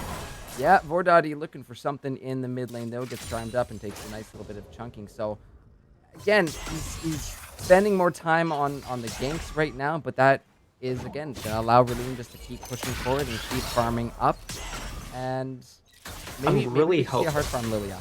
Oh, definitely. I'm really hoping, especially seeing that Daddy went for such an early gank, she should notify and look at his jungle, like just jungle creeps, and seeing that he has, at the time, 12, and that's the last time we saw him, should have notified that, man, maybe he skipped a couple camps, because typically Volley Bears would go for a full clear. It looks like he's going to be looking for a mid-gank. Yep, coming in here, Swirling Seed will not land, but AP mid player hit by the charm, jumped on by Reline, and the flash forced out of here, but that red buff ticking down, that's going to be enough to find it. Reline picks up the second kill of the game, and the second kill for themselves. Super, super great for this Lilia and for the Guardians at the start of this game too. What a huge momentum swing coming in from the Guardians. Raylene absolutely picking up where he left off, making sure he's just absolutely a menace, coming in to make sure that just the Ahri is just in a safe and healthy place, especially from some type of poke. A tier is coming in from the Orianna. It's going to be much better for her once she gets it stacked, but it's going to be hindrance, or it's going to be a little bit of a hindrance instead of going for that Lost Chapter power spike. How are you feeling about the tier? I don't think it's terrible, but you gotta play like you have a tier, which means you gotta play safe. You've already died once, but up in the top lane, this is where you see Goop trying to go in. He's already low. Those Conqueror stacks are building up, but my God, Reline is on a killing spree now. 3 and fire.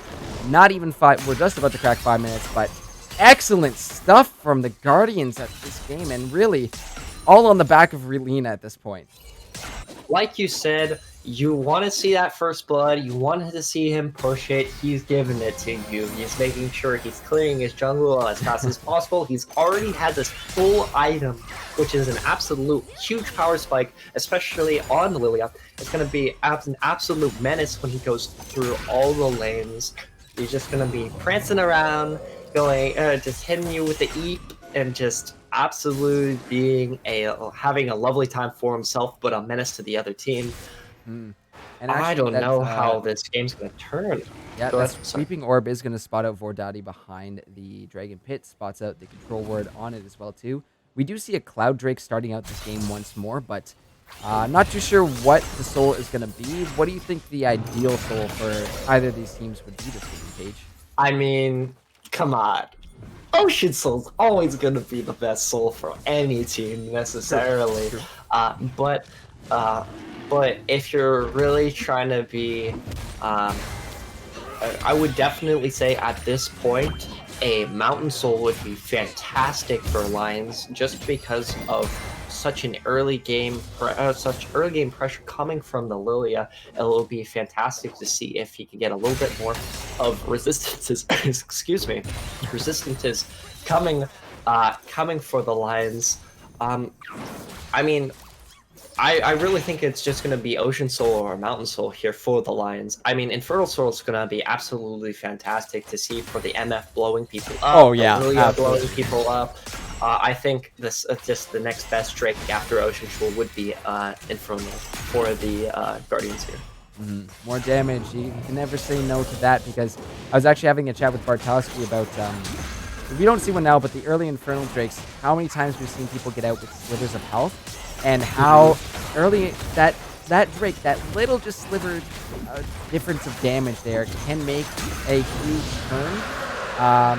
So we will see another the Infernal coming up as the second Drake, which means the soul is either going to be Ocean or a Mountain. We're hoping for the Ocean here, right, Paige? But oh, of course. We'll see what's going on as the dive on to AP mid player, taking a lot of damage, and Reline is here once more. Tries to pull off the sombrero, but not in time. We'll at least have that cooldown when they come back to lane, but that was such a disgusting bowling ball coming from the Lilia here, getting pinpoint accuracy, hitting the Orianna on the nose, slowing her down, making sure she isn't going anywhere, and making that tear cry just a little bit more. Man, she is just being such a pest for Lions here. How do you think they're gonna work this out?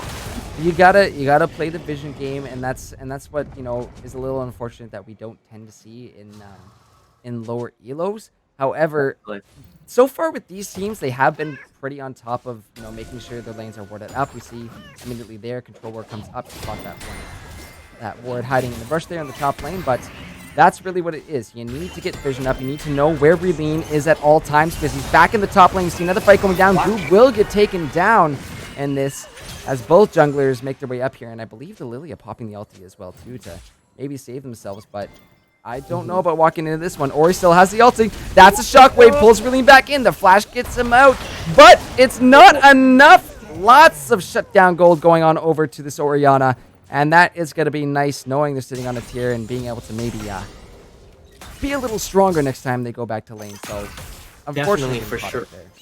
And I definitely think the Orianna picking up that kill is the correct call here, making sure she gets nice and healthy, make sure she gets a sudden influx of gold back into herself. Because if she didn't pick up that kill there, and her standing there into that position, she would have been further and further behind of this Ahri to a point where she could have done anything she wanted from her. So picking up that gold, making sure she's a little bit happier with her position in the map is a great. Speaking of position in the maps, we just saw, the charm just hitting that minion. Says, get down, Mr. President, as the final chapter is actually coming down. Gonna hit the true shot barrage, almost taking Luby's Woo down. That's gonna force the heal on out, but Relene is here to join on this. Bowling ball not gonna be landing on any members here, but that was almost a nice setup. A smart play, so in terms of the macro there, Dath taking out that vision in the try, making sure it's clear for their mid laner to rotate on down, but not quite able to execute that one. President, get down! The minions, security minion, there to save the life as Goob is hiding out the York here. This is one of the good things about Gnar when he gets those 3 autos off, or at least stacks his W. That extra little burst of movement speed is going to be clutch, and the fact that he has essentially a hop on out of the York cage is also going to be a huge plus. Just needs to, again, be smart of when he has that up and when he uses it. But we see a bit of a replay play from last game as the Herald coming through in this top lane. Goob TPing right on back. This is almost like a mirror image of what happened last time. And now Goob is getting jumped on by SOC Legend. Jumps out of that cage, getting smacked around by the York. But Relene is back up here. It's a 2v2 right now. This Herald is still here. SOC Legend is hit by that. The Drowsy comes through the flash, but he is asleep. Poor Daddy is here to force these members of the Guardians off, but Relene is still such a threat. No ultimate available for him as Gnar is going mega. Is the chase still on? They might have to call it. Ahri is up here, but so is AP mid player. And they're both looking for something, but nothing is going to come of this one. Bot lane's in a strange position right now, but deep vision. Guardians understand how important it is to track the enemy jungler. So they felt the fear of Vor Daddy's bear last game, and they do not want to deal with it again. So that entire bottoms, or the entire red side there of the Lions is warded up. So that's just really excellently done to know where Vor Daddy is. And sorry, I know I'm going on a bit of a rant here, but it's even though you might not see him down here, you can still pull information out of stuff that might not be there. Okay, he's not on the red side. You don't see him there. Where's the next best place? You know the Rift Scuttle is coming up near the Baron. So there's a good chance that this bear is over somewhere on the blue side until he gets spotted on the vision. And I do want to just showcase this here, that the Ahri is just so behind from the Orianna in the case of the CS point. Even though coming in 0 and 2 before picking up that kill, she was about 30 CS up until recent upon a CS, which is a huge swing. Nice trading from Goob in the mid, and that's And that's what we were looking for. He does take the press attack, so that is definitely going to be helping out the mini Gnar, getting those stacks off. Definitely want to be looking for that, but Infernal now started up by the Guardians. All 5 members here. This is what you want to see. Some major synergy coming out of them in this second game of the night, and we're just about to hit that 13-minute mark. As we see, it will be a Mountain Soul this game. It's going to be a Mountain Soul, which is going to be a wonderful time if Lions can scrape themselves back into the game. Going back just for a quick thought, that because of about a 20 CS gap, that's about a kill or so if you want to count in gold, plus that shutdown coming in from Lilia. Actually, I would say putting herself ahead of the Ahri at this case, even though she has 3 assists. I don't know, it may not be a terribly or just sufficient enough to kind of. It's about 700. If you press X on, it'll show the gold difference on the scoreboard there, and we can see Ahri's sitting on about 1400, so that's going to be a nice back for them. But Oriana, yeah, roughly about 700-ish gold right now. So that's just from coming from those kills and just performing better CS, but the charm was nice and clean. Yeah, I would say for himself. That damage on the returning Q from Ahri is actually pretty freaking scary. Pretty sure it's true damage that comes through when it hits you on the return. So yes, true damage. Yeah, you want to try your best to dodge out of that, but when you're hit with the charm, you're not really going too far. Dath is floating around this mid lane, so we might see something coming out of this Alistar. But again, that focused vision is really something Guardians are doing great. See the vision score from this Alistar at this point in time, and definitely for sure. I'm just looking at it. Valleyberry, as you said, or as you agreed with me here, if you agree with me now, it's probably going to be the main initiator. Ooh, Shockwave in the mid, so Laren's getting almost taken down, but he ults away to keep himself alive. Very close there, AP mid player, almost finding a solo kill.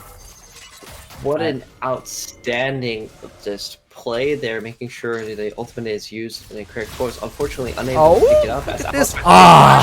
Unfortunate, not able to find the combo. Reline is here to back up his support, but that actually could have flashed out. I don't know about that one. Maybe just a little bit excited on that. That was a little risky for this Alistar. Unfortunately, he's not able to find the combo because I'm pretty sure Reline would have followed up onto that. He's pretty willing to go in ham on these games. Agreed with you. And even though Alistar is looking for roam there, if you think about it, it's not a terrible play. Even though he blurred and fashion wasn't able to find the combos, the MF is now a level up, which I would say is pretty big necessarily. I know even it doesn't matter how much kills you get in the bot lane, you're probably always going to be down 2 levels from your laners. So having that extra edge and a little bit of an XP advantage is always efficient and always helpful. Yep, and that's essentially due to death damage rotating around the map, getting that vision up, looking for a couple picks. So that will allow the Misfortune to be a little bit stronger, about to hit that level 10. But final chapter coming out, Luby Swooby gonna flash away before the final hit rocks, but it's Dath sacrificing the body, going golden. However, he's pretty much done for this. That's one sad Moo Cow. Gonna be taken down there by SRC Destiny. Another kill definitely going to be a you say a statue, a golden statue for Ezreal's museum there, picking up his first kill of the game. How do you feel about this Manamune on Ezreal? The Manamune on Ezreal. Well, here's the thing. Yeah, that damage coming out from the Manamune, that's the late game scaling that we all love to see. What is more interesting is the next item that comes through, either Triforce or Iceborne Gauntlet. We see the Sheen being picked up, so it really can be either option at this point. I'm thinking it actually might be a Triforce because we do see the longsword sitting in there, and this is where I'm at with this. Yeah, you have some damage coming from the side of the Guardians this game. However, you want to be the threat. You're not the one that needs to be scared of the Guardians. You need to prove yourself. It really does come down to a mental game of, listen, I'm here to dominate. I'm here to win. So going for the Triforce is definitely not a bad idea, but in the top lane, some trading going on between SSC Legend and Goob, getting lots of autos off. Gnar is looking for it, but not going to go Mega, and it's actually is it the Banshee? What do you call it? It's the York's. Banshee. It's the Banshee that picks up the kill there. But down in the bot lane, we're gonna have some more action as the SRC duo manages to make it away from Reline. Lurking around here, this Mountain Drake is up, and we might see a fight break out, Paige.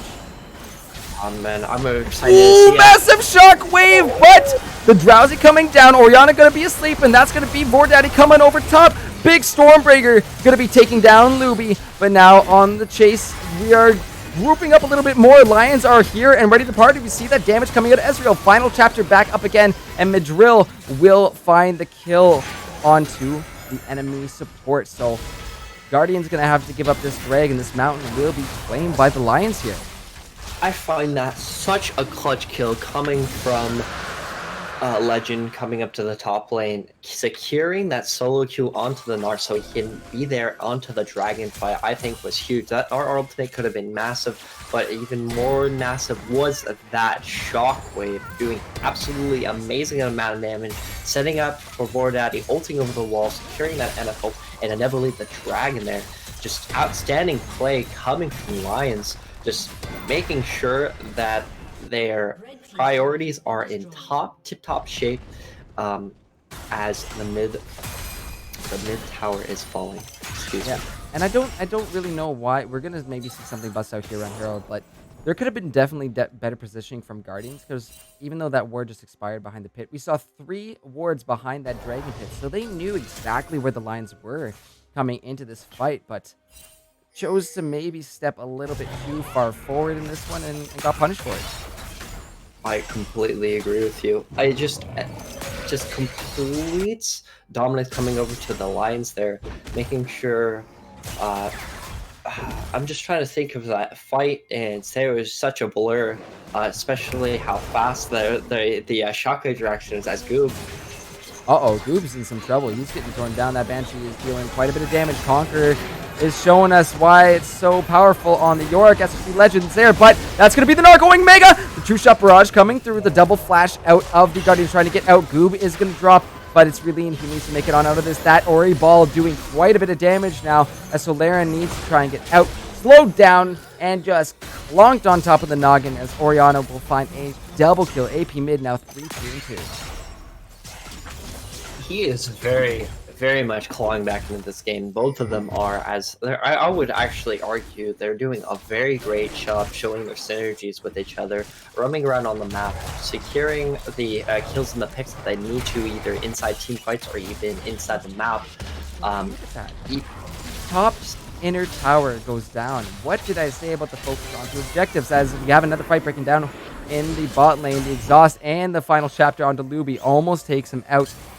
That True Shot Barrage not up for at least another 19 seconds, but they're going to chase down. Dath is there to bunce this Ezreal away and make it rain to keep Destiny away, but they're going to have to back off, and this might mean another turret going over to the Lions. As you said, at this point, Ezreal is just becoming a kiting god. Uh-oh. But a pause coming out. I guess we got a little bit of pause. Mm-hmm.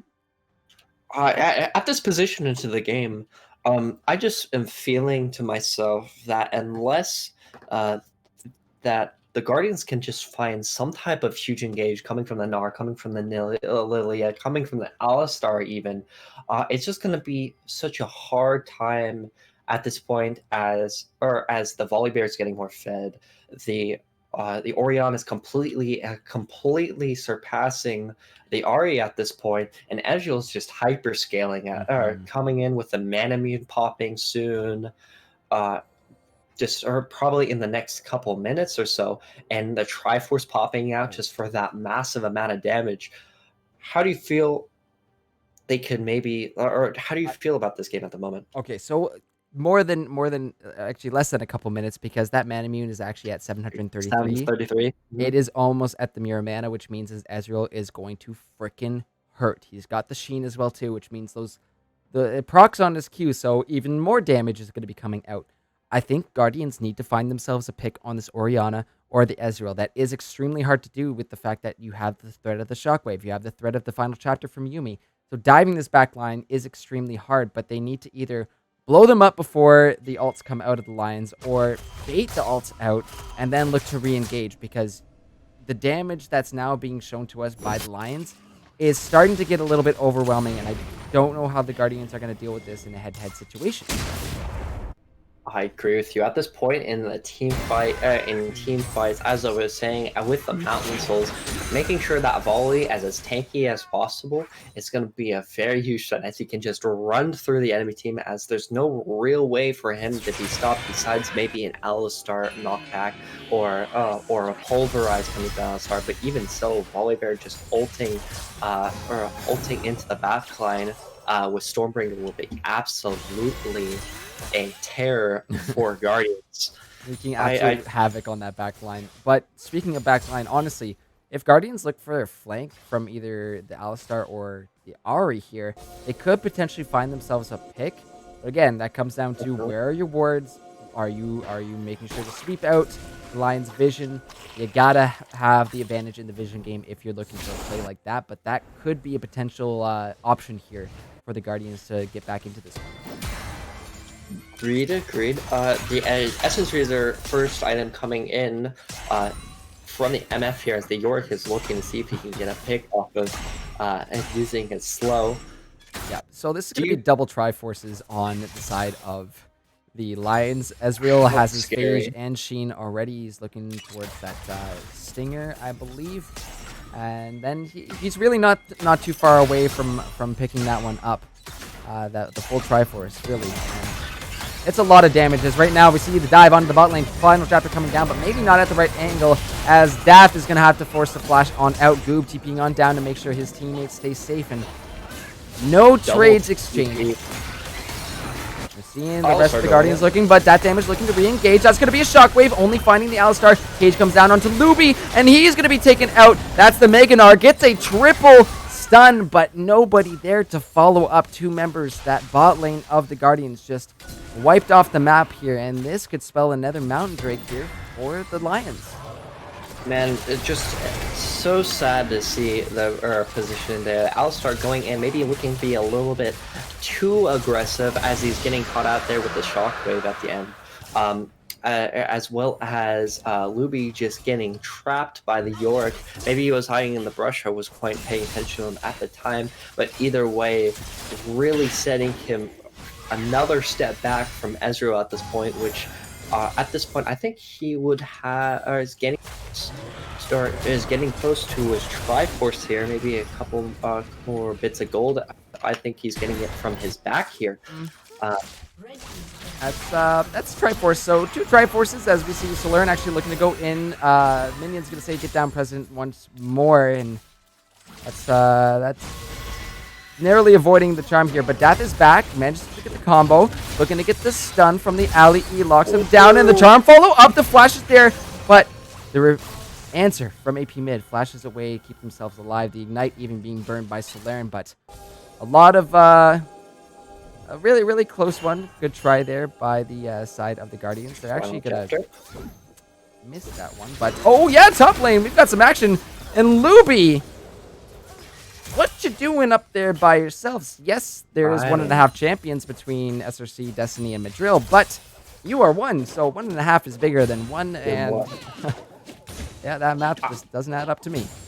I just want to come back from say that was a stellar flash coming in from AP Lane, basically saving his life at the point, because I was expecting the Lilius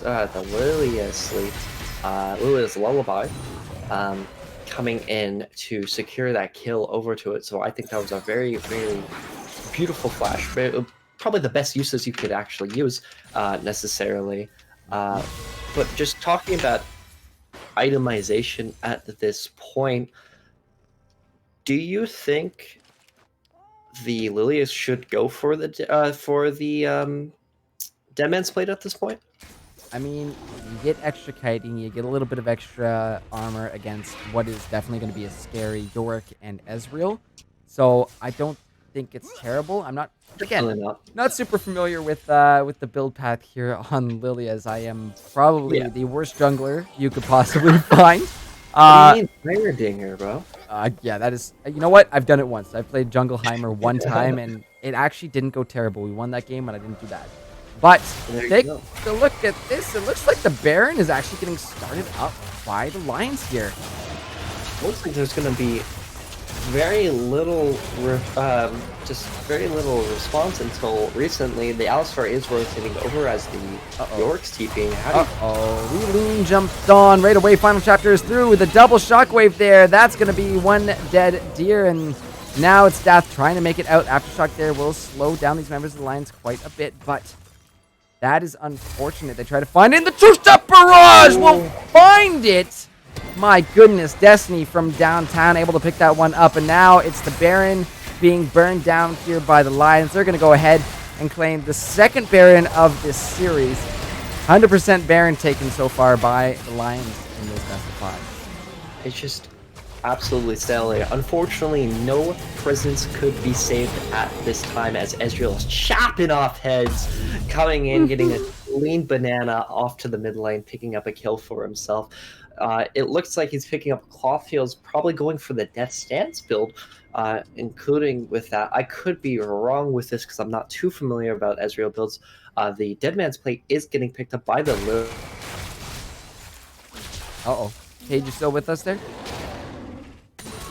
We might have lost Paige for a second here, so we'll hopefully get him back on the call soon. I'm just gonna do that quick and get him back in here. Paige, you with me, brother? Yeah. There we go. Okay.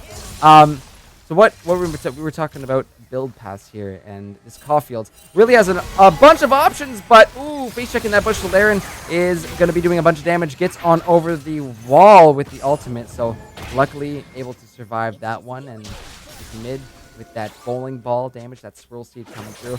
Gotta take a look down at the bot lane. And that again, the Banshee. You can see how much damage it's doing. Not only is it going to be annoying because it procs the the Mega Gnar before you want it, but those Conquer stacks are doing so much work, and with the Nether Dragon coming up in 15 seconds here, my friends, we are going to see a bit of a showdown as Final Chapter is being popped. No one's there.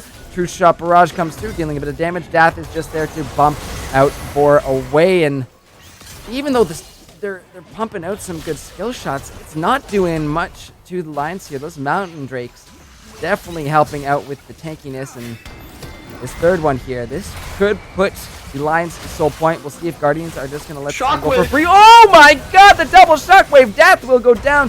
Luby is soon to go next. The flash in by Vordaddy will find one. Goob is soon to go next. Vor gets himself a double, and that is a 3-for-0 plus a dragon to the Lions. They are just doing so well, even though they were behind in this early game. And I just want to bring attention to this. Remember, it was 4-0 for the Guardians at the beginning of this game? They've only found one kill since. That's crazy. The Lions, again, showing them up, saying our momentum will not be putting down, as Ari and Lilia are looking to see, as Ari, Lilia, and Alistar come soon to be MF, looking for defense. Do you think they're going to be ending here? They might try and push. Lucas Ruby is back up. The bullet time is available. That damage going in, getting a nice big knock-up. We'll see if the bullet time has a plate to go. It is going to be popped off, but maybe not in the best position, as Lucas Ruby's forced to stop that a little bit earlier. Final chapter's there, but the shockwave onto Relene and Solaren. That's the last Nexus tower going down. The Banshee is also going to be dropping, but Nexus getting to about 3/4 health, to about half. Guardians are trying their best to defend this. Daddy is getting low. True Shot Barrage comes down, and now it's only one. No, it's just SOC Destiny. He's going around the back end of it. He finds the win. Oh my god, Paige. Jesus, that was an absolute amazing ending.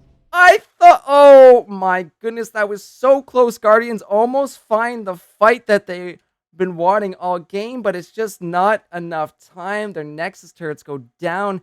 And again, where is the focus we're seeing, Paige? It's on objectives. And 100%. LNS is playing this objective game so damn well. You just take a look at the damage coming out of some of these players. It's just AP mid players just eating the damage charts alive in these two games. just popping off, showing that he's just flexing his muscles, showing that he's nothing to be messed with. Putting 2-0 into the early game doesn't matter to him, as you can tell. The entire team is just showing that scaling is what matters to them, and that's what they're good at. Volibear, even though they were set behind, especially in the early game, the Volibear just in general, as Vordaddy just completely turned this game around with AP mid, with Yorick completely just killing Goop into the top lane with his Yorick pick, and just Ezreal scaling up to the point where he can just pop off. How do you feel? I just, I said at the beginning, there is a reason Lions were number one coming into this, and they show us exactly why. Game number one, we see them, taking it right from the beginning and kind of running away with the game. But in this one, we had our hopes set high for the Guardians. They had the Lilia off to a great start, 3-0 going into essentially the first 10, 15 minutes of this game. And they were doing exactly what we said, pushing those advantages and looking for, that snowball to get rolling.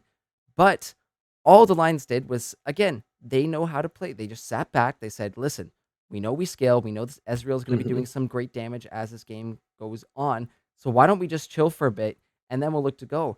But when it comes down to it, you took a look at what happened in the top lane. They had that inner top tower very early on in this one. And that extra gold is just going to be adding up. And it really just scales. And we see the difference in damage throughout these teams. And that's just attributed to gold difference, which leads into item difference, which then translates into what you're seeing on your screens right now. I can't explain it any better than you can, Goob. Mastermind himself, just laying down the storyboard for us. Anything else you would say? I'm done for the analyst desk. Well, we'll flip it on back to the analyst desk. I'll give one more breakdown as we get our player of the game poll up and running. But, Guardians need to find an answer right now because we're at match point, buddy. Oh, okay. Well, see you after we come back, Paige, but let's flip it on over. And my God, guys. Well, you saw it here. Guardians starting out fantastic in that early game, but Lions just sit back and bide their time as they get that damage coming through. We saw how much they were doing, and we saw, again, the focus towards objectives. That's the key. That is the name of the game right now in this meta, and they are definitely playing into that. So Lions just doing a phenomenal job. Guardians need to find an answer as we are at match point. Currently, one more for the Lions, and they're going to be punching their tickets to finals, but it's not done until it is done. This is still a best-of-5 series. I would love to hear me some silver scrapes tonight. However, we need to see something coming out of the Guardians here. They had a fantastic draft, in my opinion. I thought it was going to go a little bit more even, but in the end, Lions showing us why they are that top seed coming in. Guys, we are going to get that player of the game poll running right now, so go ahead and let us know who you think deserves that player of the game title. And when we come back from break, we'll announce our player of the game and hop into the potential last game of this series here tonight.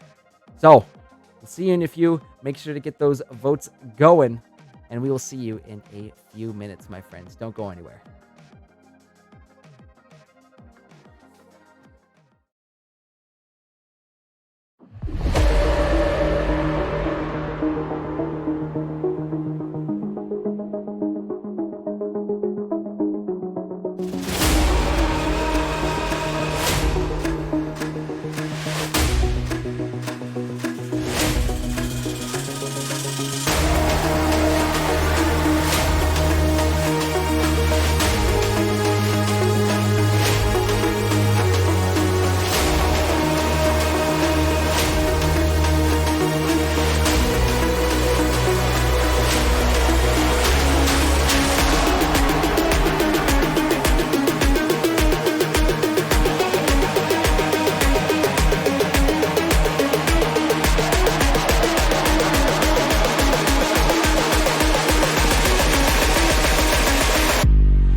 All right, ladies and gentlemen, welcome back to the LAS semifinals. We have had a couple of fire games so far from the Lions, and right now we're sitting at match point. If you guys are watching on the multi-stream currently, you can also see Bandits are up 2-0 as well over the Vipers. So a couple of really big series going on right now, and whoever wins these series are going on and will meet each other in the finals. But holy crap, so far it's been a Lions show. We had some hope for the Guardians there in that second game there, but Lions again showing us why they are number one coming into this. However, before we get going on, we need to announce our player of the game, and you guys voted that it was SRC Destiny. I hope I spelt this player's name right this time. But on the Ezreal, going 2-0-7, so perfect KDA. Really great stuff out of the Lions that game, and just showing us how important it is to know how to play from behind and how to play from a disadvantage, because they were at a disadvantage. Reeling was all over them in that early game in terms of that Lilia picking up that early first blood, those level 1 shenanigans going in favor of the Guardians that time.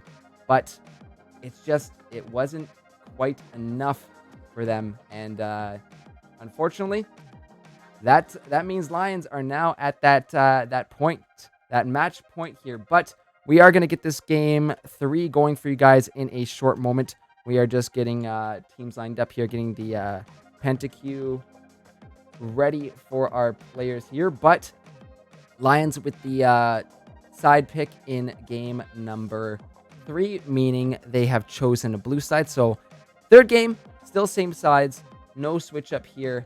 But it has been absolute insanity so far for Paige and I on this one. I'm hoping Noah comes back, because if you're on the multi-stream or if you are watching our other series on the main channel, hello, how's it going? But currently right now, the other series is 2-0 for Bandits. That is live on our main channel, Legends Esports GG. But you can also type in the command multi-stream or MS, and that will take you to a link that actually shows both of them at the same time. So Noah and I were trying to line this up so I could blow him a kiss from my desk, my virtual desk here. However, timing is just not in the cards. But Noah, no, I love you, brother. If you can see me, hello, Noah. Oh man, come on, switch on back. What are you doing? He must be taking a break right now. Anyways, guys, we're gonna get back into this one very shortly. I'm sending out the PentaQ links for our teams right away.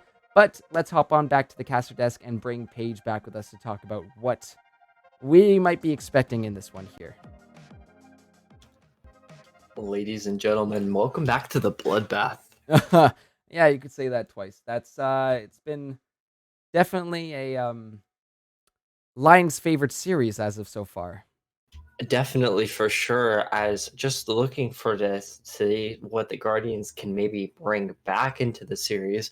What kind of bans are they looking for to maybe stop the potential of this just juggernaut of Lions momentum at the moment?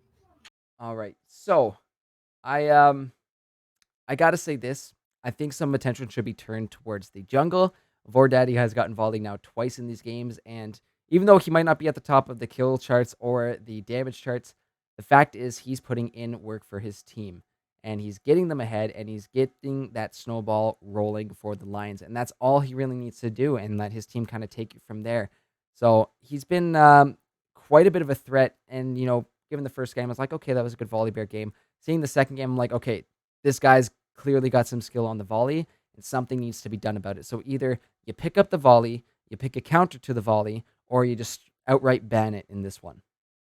I completely agree with you coming here. I definitely think at this point, just based off of the champions that are shown by the Guardians, banning the volley bear is probably the best pick here. Maybe picking up something like a strong top side for Goop would really assist him into pushing that top jungle synergy even more, especially that hasn't been really showing up in this series, in my opinion.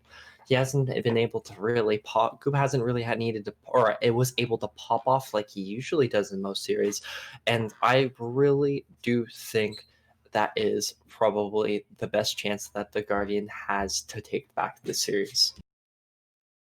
Yeah, there needs to be something happening in this one because so far, and it's kind of funny because we've talked about how powerful the red side can be, but so far it's clearly Lions favoring that blue side, and Uh-huh. it's just treating them so nice so far. But we're gonna see similar bans coming out of Lions again. That Fizz being taken away from Solaren, one of his specialties, and of course we saw it earlier actually in one of the all chats. Getting to this one that Lions said straight up, we're not letting Goob have the Aatrox this series, and rightfully so. His Aatrox is very scary. Oh, for sure. However, you know what? You're at a match point. Why not just bust out what you're comfortable with, what you can play really well? There is a chance that we just see Relene say YOLO and go for the Skarner pick here. Ooh. There is a chance. We've seen him play it before. Predator Skarner can be absolutely nasty. And that means you have to pay the Skarner tax, which means the fact that Lions have been ahead in that gold throughout the entire series so far, that can definitely put a little bit of a bump in that, as we see actually the Ori and the York being targeted from last game. Of course, that Vigar staying. But Volley makes it through once more for Vordaddy. Man, that's just absolutely scary to see that volley pure pick again. Caitlyn red side pickup is going to be coming in as the Sejuani jungle. Man, I know this pick just coming from my pre-made teams coming in. It's very interesting to see it's coming in down in here. I don't think Sejuani jungle is necessarily amazing into the volley bear. Is definitely going to be needing some backup synergy, some type of melee mid, melee support would be fantastic, as the Diana is going to be picking up. Amazing pick for Sejuani, that all-in potential as Sejuani goes in for the pick with her ultimate, as the Diana pumping in that massive amount of damage, grouping everybody up. It would be an amazing start. But the Jhin Pantheon coming in, do you think that's going to be a Pantheon support? That's what I was. You're ready to get out of my head page. I was just gonna ask you that. There is definitely the chance for it to go support. In terms of synergy, you do have that spear that can proc the deadly flourish for Jhin, so you can at least follow up with CC and then allow Pantheon to jump on this Caitlyn. But Caitlyn having, I believe it's the longest base range. That doesn't. I'm not counting Senna when she stacks up, but or Tristana. Or Tristana, yeah. That can be really nasty in those early levels, especially until Jhin gets those gets that little bit of extra movement once he gets really rolling. But Leona is a great answer to this, because if you get anybody jumping on your Caitlyn or coming close to your Caitlyn, you press Q and you stun them. So and the perma lockdown coming from the Guardians is literally screaming pick up to me. Oh my god. That's one of my favorite champions coming in, as the Urgot's gonna picked up. That's a scary man into the top lane. Very lane dominant for sure. I got goosebumps to engage. The Urgot in the right hands is terrifying. Again, don't want to confirm for this, but I believe I've seen Legend play Urgot in previous splits, and it's scary. But that's actually a nice answer to what the Urgot can do. Definitely. I will say this though, you might still have to pay that QSS tax, because what's nice, and even if you want to take a cleanse at this point too, you can get out of there's Urgot ults during the middle of them, so.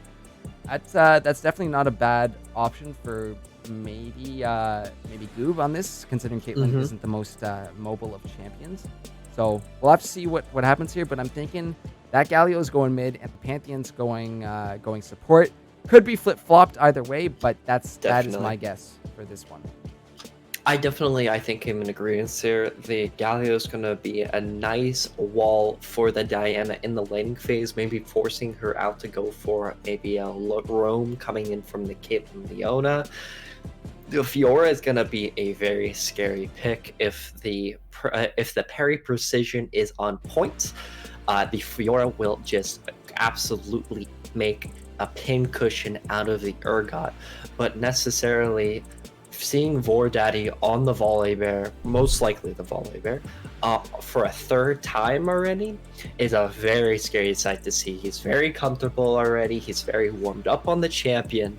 He's going to be an absolute terror coming into game 3. Now, how do you think the bot lane matchup would be if the Galio, or even the mid lane matchup would be if they were flip-flopped? So, with the Galio going into Diana, this Diana can get pretty scary with those all-ins. However, Galio literally being made out of magic resist. He does have one of those highest base magic resist starting off. Definitely. So it will be nice to at least get the taunts off in that. But Diana in your face and attacking you is definitely not what you want. I think if Solaren is able to get a little bit of edge here or find something to get ahead of Galio, it's gonna become very snowbally for the Guardians there.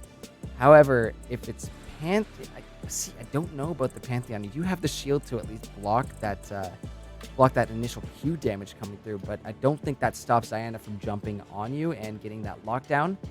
So definitely it would be a very scary early game coming in from the Pantheon, making sure the Diana is not going to have a good time if it is going to be picked up, but it most likely is not going to be. It's probably going to be the Galio because, you know, it's in the name. Come on, to be fair with you. The Irelia hovering over the Yasuo, looking the show, saying that, hey, I'm going to go against the draft. I'm going to show you what's up.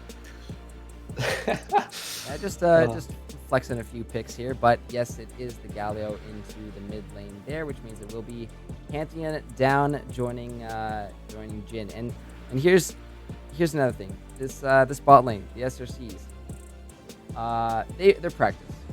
They have been practicing together for a while, so they definitely know their synergies, know what works and what doesn't work.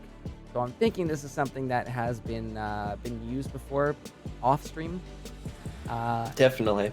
Could be scary if they're able to chain CC properly.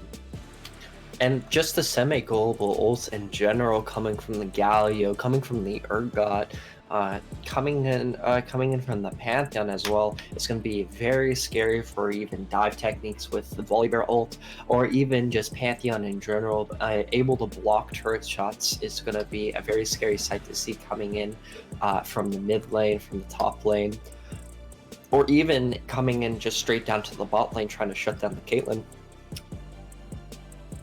Yeah. I actually am just really interested about your opinion. How do you feel about the Caitlyn Jhin matchup? I always find that Jhin has a little bit of a harder time than most people say about the Jhin Caitlyn matchup because it's probably Caitlyn's probably worst matchup, quote unquote. But I don't know how you feel about it. So I'll say this: early levels are definitely going to be advantageous for trading into that Jhin. You will have that just a little bit of edge with that extra range that Caitlyn does get. While we're talking about this, though, I am going to pop that poll open for who you think is going to win. So go ahead, guys, and start getting those votes in as our countdown is ticking. But early levels in favor of Luby there on the Caitlyn. However, as this game goes on, as those levels come through and Madrill and Destiny are able to chain CC together with the Deadly Flourish, with the Pantheon stun, I think it's going to go back on over to the Jhin favorite there, especially on those 4 shots. Once an IE is picked up for this Jhin, it becomes extremely scary. Those 4 shots will absolutely cracking skulls. That is the point of this Jhin. Definitely.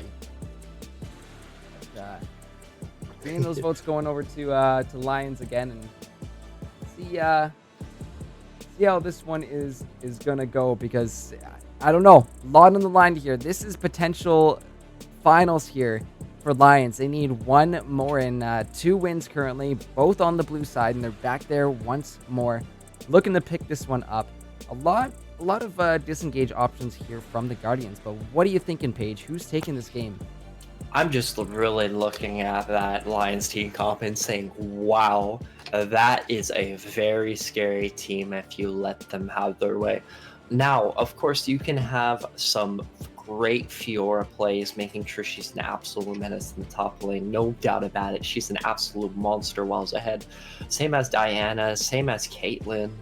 It really ends up to see how Raylene and even Darth performs in type of roamings and just in general, just how they perform in game is probably one of the most important. As long as Goob and Solon is even in the matchup. Yeah, and so we talked about the mid lane and we talked about that bot lane. Over to junglers. Vor back on his volley. We've seen it in both game 1 and 2 and how amazing he is at setting up his team for success. I think it's going to be even scarier now, the fact that you have a Pantheon added into this mix. You dive in, the Pantheon ult in, and Galio to follow on up with the curtain call in the back line from Destiny. That is some huge tower dive potential here. However, I would think that attention is going to go down into the bot lane.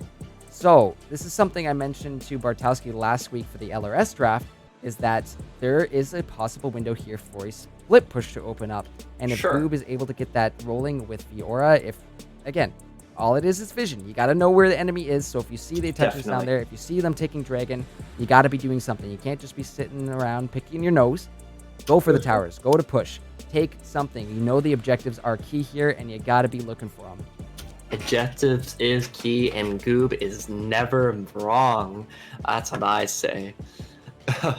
But in all fairness, completely agree. I'm scared for the Sejuani and how she's going to perform, because this is a very much of a Volibear dominant matchup.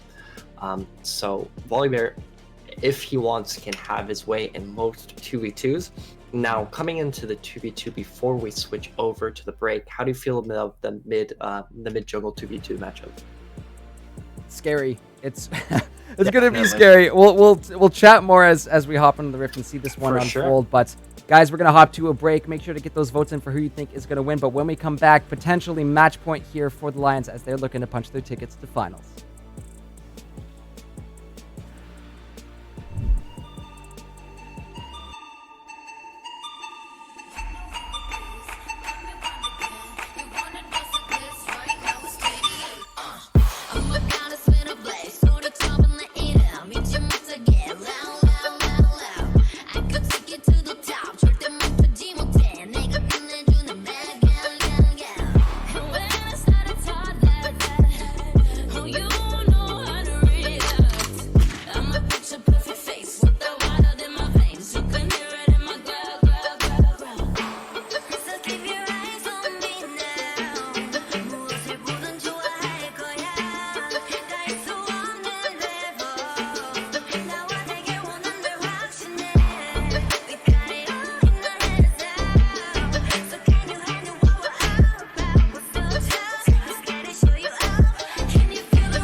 Welcome, ladies and gentlemen, to our Game 3 of the LAS semi-finals. We are just getting this one underway.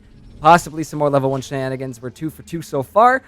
But this is potential match point here for Lions. A win here sends them to the finals. And if you guys are watching the other series on our main channel, Legends Esports GG, Bandits are currently 2-0 over the Vipers. That second seed coming in. Even though the Bandits held that first seed for most of the split, they're coming back. Anything can happen here in playoffs.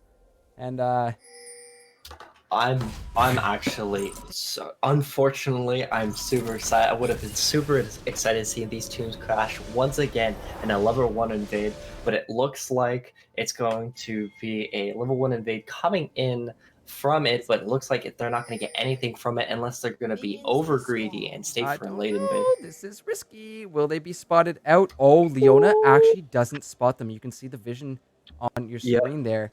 And where the hell did they actually go? Okay, they looped on back to their red buff. So really close. Both teams kind of looking for an invade to catch somebody out, but both on the opposite side of the map. So nothing gonna happen. 2 for 3. Unfortunately, no shenanigans this game here. No shenanigans. Nice and clean start coming in from both sides here. It looks like it's going to be another red buff start coming from the Volley Bear. I believe it's going to be a full clear. I don't know about you, but the Volley Bear is probably going to go for a nice full clear, same as the Sejuani. There's probably going to be no delay unless the Volley Bear wants to go for something cheesy like a Red Blue Grok with the top lane.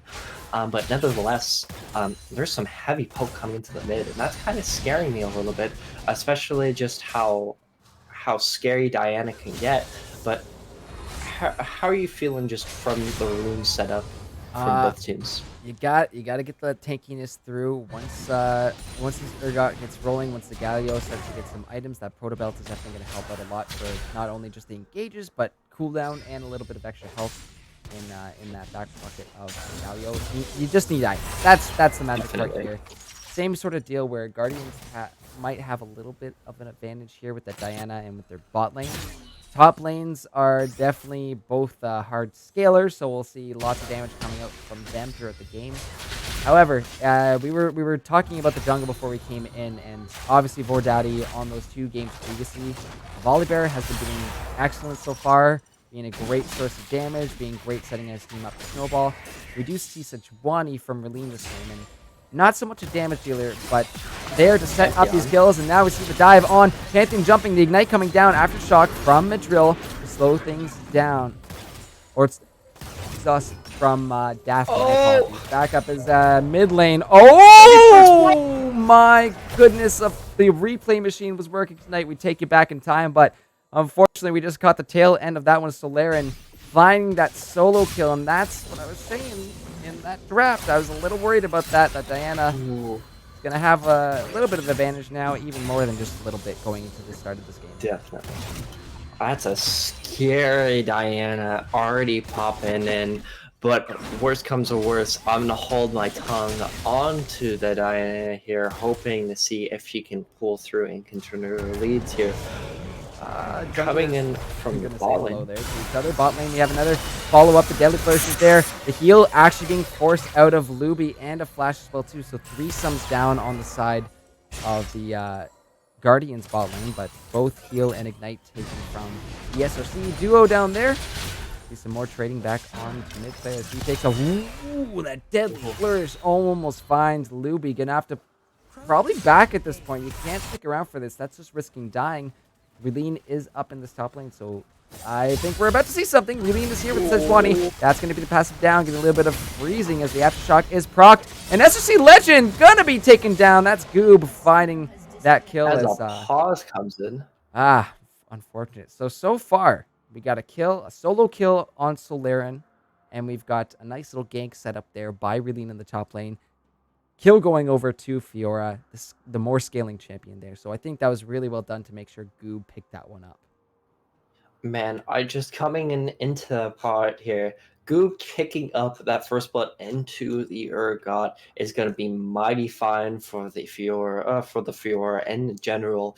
Even though I think Urgot's still going to have somewhat of a nice advantage coming in when he walks back to the lane, even with the first death, just based off how the champion is played out.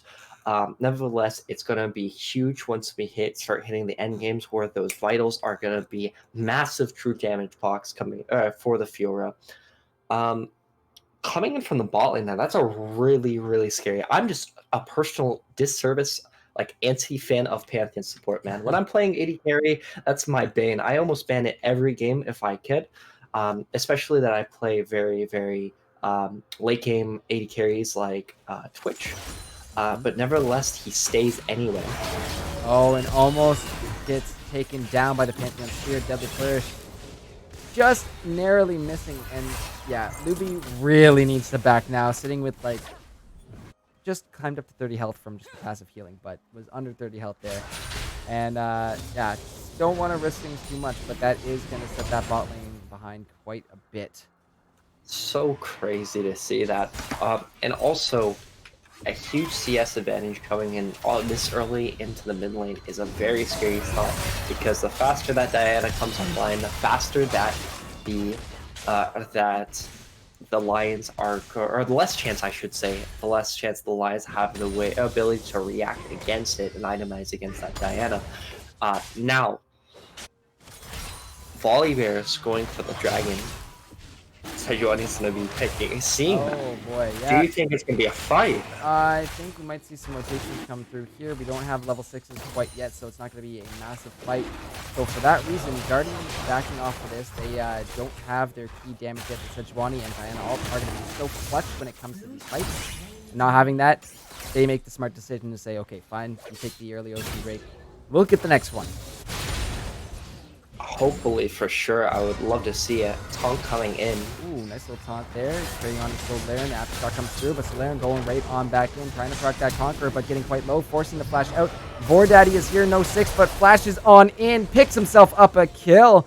Assist going over to the Galio, and Relene not going to be able to follow up onto that one. Well played by the Lions. Definitely well played. Vordaddy has been a very, very good user of his flashes all 3 games.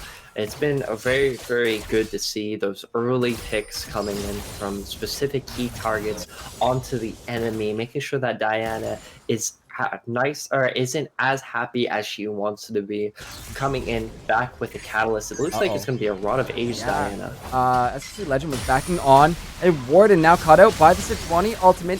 Slowed on down, flashes on out, but that's actually going to be the grand challenge. The Q into a wall, not going to land, but they do find the kill, even though they don't proc all the vitals there from the ultimate. Well played. Another pick into that top lane. So, what I was saying, you know, you might see Vordaddy put his attention down towards bot, and I still think that holds true because the level 6 is still not out from Destiny and Madrill. However, Relene has been doing a great job of getting this Fiora ahead, getting the ball rolling with that champion.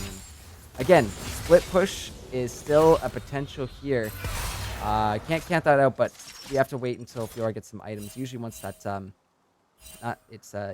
Tiamat that comes through, that's when we start to see Fiora really start to pick up here. But for some reason, it's looking like a Black Cleaver? Question mark?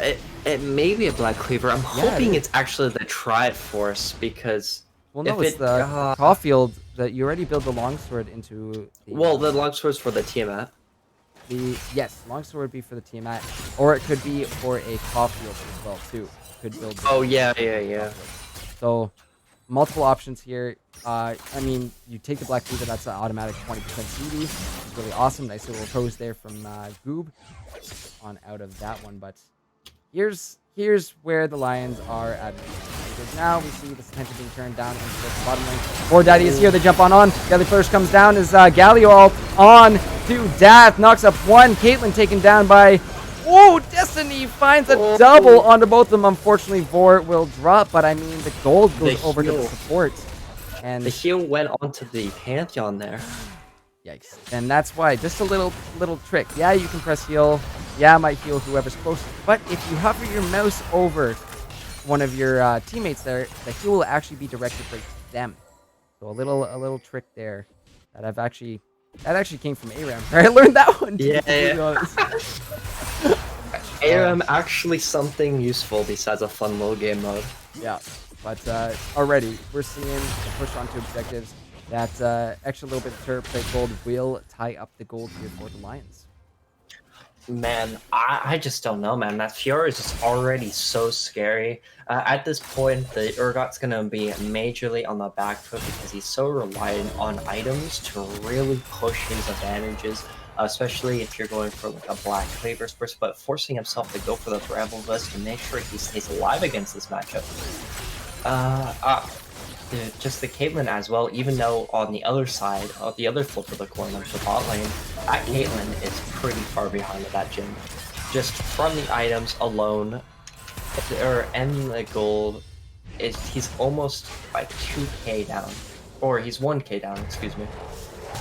the meeting of the junglers here as GoDaddy's on the shuttle is able to find it, but Within is here trying to get those procs with the passive there, able to get it off and lock him down, but GoDaddy missing about 2/3 of the health mid AP mid player. I keep saying a mid player. Comes through and makes sure that Sejuani does not chase any further, but it's looking like Guardians want to take this first herald of the game, and that's where we've seen Lions attempting B. You know what?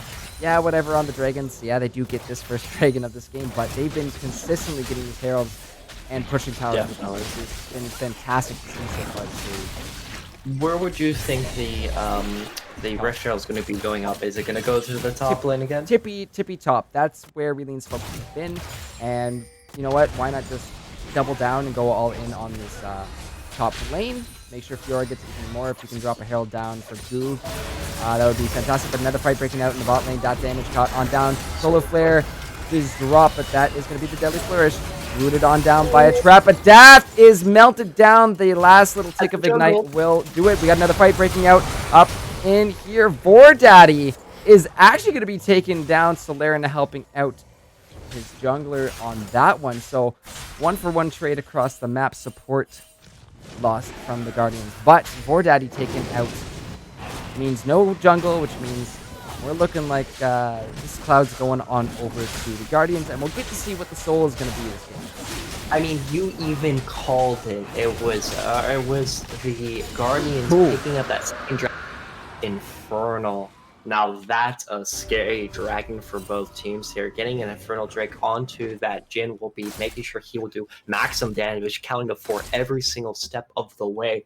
Now Infernal can also swing the times at the top side just because of how much damage Urgot naturally has. Giving that extra damage, especially that he's been building so defensive this early on in the game, will really assist him to push back, and making sure that split push monster named Fiora has a little bit more of a hard time into that top lane. Yeah, we'll Go ahead. We'll have to see how that that top lane breaks down. But oh wait, did I completely forget what I was going to... No, I do remember what I was going to say. Not only is it going to be offering that extra damage, this Infernal Drake, but kind of opening up the map a lot more. And the fact that, I mean, either team can really use this to their advantage to get those rotations really rolling. That you can kind of clear through a lot of your jungle without having to walk around any blockades or any walls here. So that could be something that we're definitely. I definitely agree with you there. I actually think it's a little bit of a sad state, even though Diana loves the Infernal Dragon. Just opening the map up a little bit more for those jungle fights is going to be a little bit less favorable for her as well, just because her ultimate is such a short range. And forcing people into that chokehold would be quite nice, to say the least. But just that Infernal onto Diana would be disgusting. I have a question for you. How do you feel if the bot lane of Lions here go top lane to fight against this Fiora? The bot lane, you know, I'd rather. So they do it. I don't think that'd be necessarily terrible, but look at this bot. This is so... I mean, Galio comes through. Dath is going to be the one focus here as... golden. Luby runs away, rightfully so, but another 4-man dive onto the bot lane. This is exactly where we said the attention was going to be turned.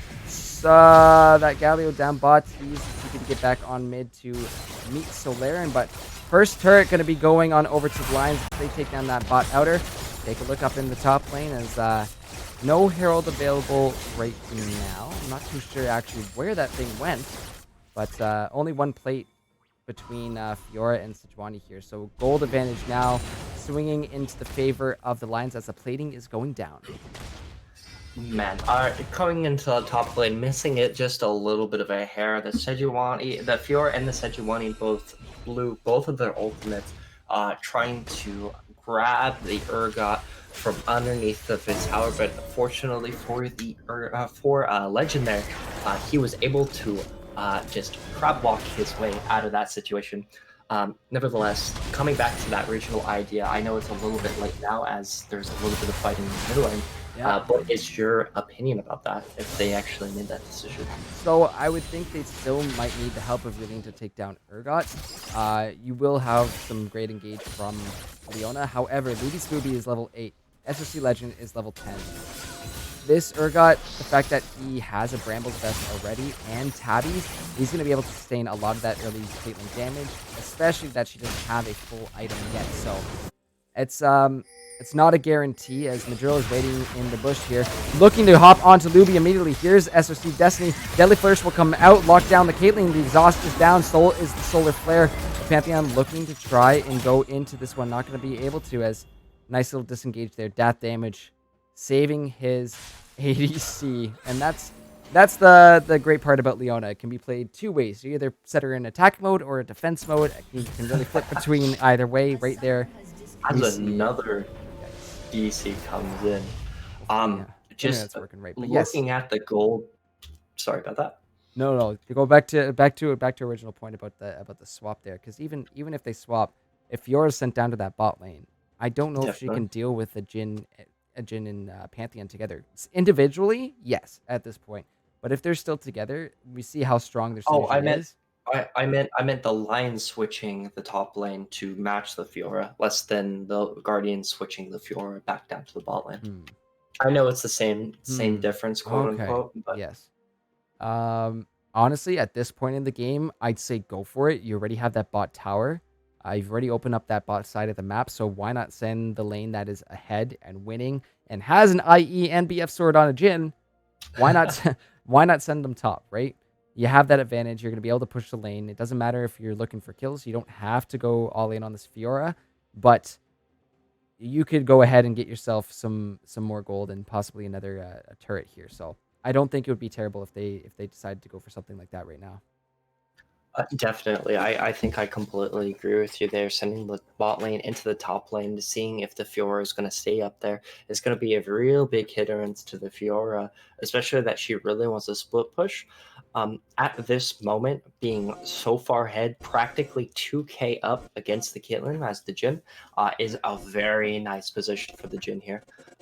Even if they don't go for putting the Jhin in the Pantheon to the top lane, putting them mid lane at this point, situating them nice and comfy at that point, and having the Urgot just match the Fiora and the Galio side is also a real potential idea. I really genuinely think a 3-1-3 comp can be executed pretty well, especially with if the Urgot TP's up, with the semi-globals coming from Pantheon and Galio, they can really support those sidelines if needed. Yeah, and that's where the Lions have the advantage right now, because they have the options to do that. I was mentioning that split push potential from Fiora, but at this point you have a bot lane that is opened up now, which means these two members, this Jhin and Pantheon, are going to be able to start floating around the map looking for some more fights. We have an Infernal coming up in 55 seconds, which I'm thinking there's going to be some sort of action that goes down here, because both teams are definitely going to be wanting that extra bit of damage, especially so for the Guardians. But it's coming down to timing of ults. The Solar Flare is not available, but neither is the Heroic Entrance. Heroic Entrance from Galio? Yes. Hero's Entrance. Yep. That was close. It was close enough. Close enough. Yep. So, we'll, it really comes down to how these fights are going to go, where that damage difference is going to be spread. But at this point, Lions have the advantage, having that bot side of the map open. You mentioned sending the bot lane into the mid, which, again, also fantastic. Either bot, sending that bot lane into the mid or top. The end goal is the same. Take a tower, open up the map, get more control for yourself. And that's what the Lions have been great at doing so far this series. I completely agree with you, as the game is being unpaused at this point. I definitely think, if looking at the Guardian's position, the Sejuani's whole goal is to ult the Jhin. Making sure he shut down is the biggest lead at this point, the highest damage potential. Getting that Jhin will be absolutely enormous for the Guardians, but it's very important at this point is to not overextend too much, because the Fiora is potentially, besides the Diana, their maximum damage output. Do you think the Fiora should flank at this point when he's like going around to getting ready for this dragon fight, do you think she should look for a flank, or should you think she should bust down the front line target? Yes, but not yet. You know what's actually really awesome? We are going to see a Triforce coming through for this Fiora, so a lot of damage going to come through. Has a Tiamat already, but I think that Triforce needs to be completed before we start seeing some bigger plays come out of Goob. But yeah, that is definitely a viable option that we could look for. Get the TP on the back line, get Fiora somewhere here, but that means getting Vision deep. So we'll see if that's a possibility right now, because so far, Vision only around halfway for Guardians in terms of where it is on the Summoner's Rift. It hasn't really made any deep wards yet. They haven't really had that opportunity, but the dance around the dragon has been started. The dance of the dragons, isn't that Dance of the dragon. That's, I mean, for sure, there isn't a storm. Oh my goodness, the flash in the triple taunt, locking down these members of the Guardian. Solar Flare is coming down, but Daddy's in the back. Look at all the damage coming out of the Lions. Guardians are trying to make it on out of here. Solaren looking for that back line, but the flash from Destiny, he makes it out alive. Takes out that Diana, just narrowly avoids death. It's a 2 for 3. 2 for 4. 2 for 4 in favor of the Lions. They clear out that fight. Really close call there on that back line, but this Infernal's going on over to the Lions. That's a huge fight coming up for the Lions here. The Diana actually almost making that fight almost even, producing a massive amount of damage.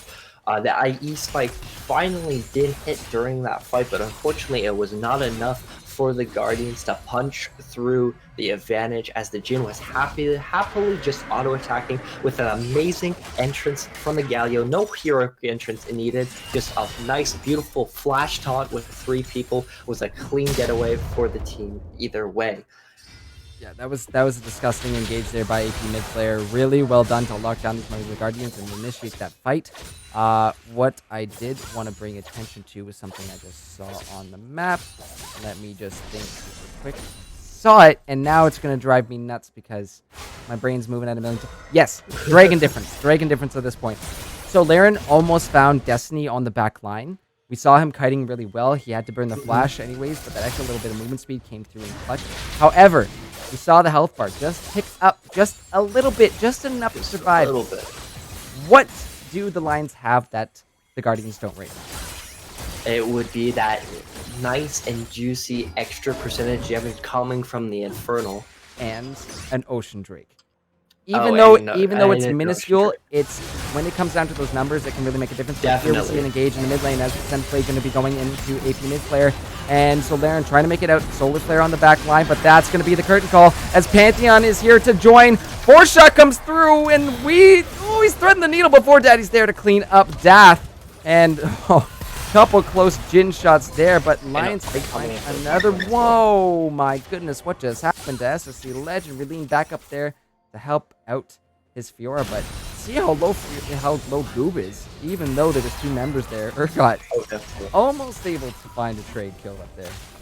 And for some reason, I do apologize. Yes, the Ocean Dragon basically saving his life over, and I was also thinking about the other low health target coming in. I believe it was the Sejuani that lived with 2 HP. My head immediately went to Infernal Dragon walking over to the Guardians here, but the Ocean Dragon, like you said, the objective control, making sure they get those early key objectives is a masterpiece of securing a great and clean game.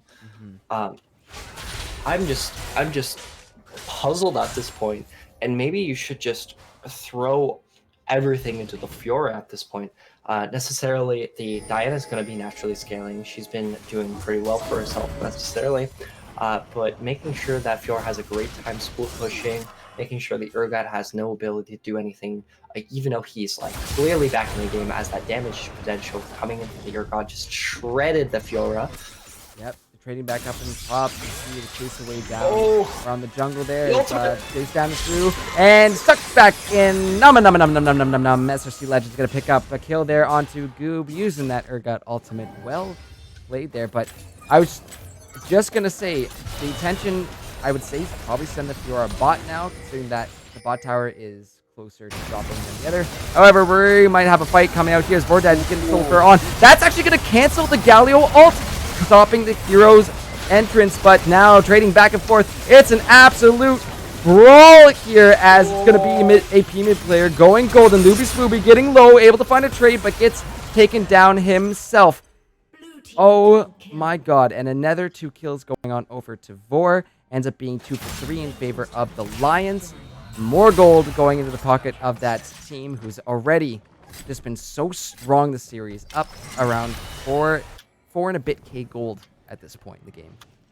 Even though that was a great 2 for 2 trade into the bot lane there, it was just 2 for 3, 2 for 3, 2 for 3, which is even though it was a 2 for 3 trade coming in for the Guardians there, unfortunately I think it was just on the wrong targets. If they got the Jin and the Volley Bearer gold, that would have been way huger for them than getting just the Galio and the Pantheon gold, especially that they both didn't have bounties at that point. But nevertheless, they are still trucking along, looking for a dragon fight here for the next Infernal, making sure they really, really, really want this at this point. It's very scary though, as the Urgot TP is up.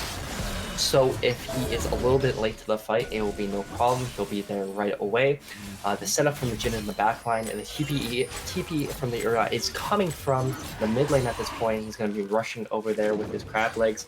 The hero entrance is not available for this fight, but he probably is looking for the same exact entrance he's looking for. On the backside, Devil's Thirst is going to come through, but not in time. Daddy is already jumping onto Luby, as that's going to be the shutdown going on to multiple members here in the back line of the Guardians. They're trying to find SRC Destiny, but Guardians just get so split up in this fight, and they're in so much trouble now. Vordaddy on the backside, the Deadly Flourish coming through, trying to stop these members of the Guardians from diving, taking out the jungler, but it doesn't even matter because they just do so much damage.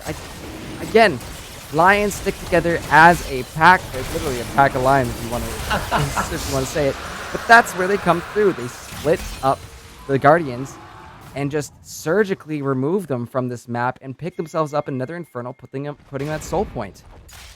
It's just absolutely crazy at this point. I'm just looking at the Guardians and thinking to myself, what do they need to get back into this game? What do they need? I really think it has to be picks. But like you said, they are just packing themselves really tightly. They're making sure there's no man left behind. They're always going to make sure to have their backs to the wall with side by side, holding their hands all the way down, looking for a engage onto Goob. There were posts there, but that's going to be the curtain call actually coming out. Third shot is there. Here's the heroic entrance, stopped once more by the Diana ulti. Lots of damage as the grand challenge has been dropped down onto Urgot. Here comes Pantheon though, trading back on. Guardians are quite low. Double kill though for Luby Swooby in the back line. They're trying to find Destiny. He's dropping down low as well too. Death will flash out, stays alive. Ignite is ticking down. Luby with the triple though. Is he going to be able to survive out of this? There's Madrill, even though supports are trading back and forth. Call it support in quotes, because the double kill for Madrill on the Pantheon and an ace, a 4 for 5 though. What an absolute bloodbath. Now, just looking after the fight, looking at some key things that happened there. Heroic's entrance was cancelled by the Diana. The Fear Beyond Death from the Urgot was cancelled because he was just murdered. The Pantheon was late to that fight, even though he had a great Grand Skyfall hitting multiple targets. He was just not producing the damage that he normally would at that point. As well as the Volley Bear getting absolutely chunked out, probably about half HP at the start of that fight, just ending his life early on, not enough to tank out the rest of the hits. I think that was a huge win for the Guardians, even at 4 versus 5. And you know what? You know you don't win these fights anyway. So you pick up some extra gold for yourself. You get a triple kill onto the Caitlyn. At least you're going to be having some damage back here. But the threat right now is the Baron that's up on the map and that Dragon that's up in 2 minutes 45 seconds. That is Soul. That's Infernal Soul if the Lions are able to snag that one. And at that point, it's pretty much GG, because with the damage they're already pumping out, it's terrifying. It's menacing at that point. I completely agree with you. Basically, they have to have another miracle fight from multiple canceled ultis from the Lions to even have a little bit of a chance to really take back this game. And it just has to be Lions at this point messing up. I don't know if I could see anything else that could happen besides just sitting there waiting for the dragon to spawn, or even if you really want to be fancy, forcing the Baron for the fight. Go ahead. Yep. And that's where, yeah, you know, we might see the miracle fight. I will say this though, like, you can already see how safe Guardians are playing. They back right on off, but you know what? They don't have the vision, so rightfully so, they back on off. But actually, we're going to see the taunt onto Diana. Deadly First, follow on up, get that CC down. Will Solarian goes for the backline. He will try indeed, but it is not enough. The Ignite is ticking down, but that extra little bit of shield. Here comes the ace in the hole, blocked by this Galio, and wow, that's a tanky Galio. I was going to mention the split push I was talking about earlier. I think at this point that window has closed. If you send the Fiora anywhere else, the Lions are just going to 5v4 it and win the fight and push into base. So you can't really do that unless, like you said, they find a miracle fight and are able to open up some options here and open up some sides of the map. As playing a little risky with this vision game here, but just take a look at Madril's vision score right now. Oh my goodness, that makes my sport heart so happy. That's absolutely crazy how high that number can go. Could he hit 100 by 30 minutes, would you say? I mean, if it goes that long, absolutely. But right now, it's the Baron being started up by the Lions once more.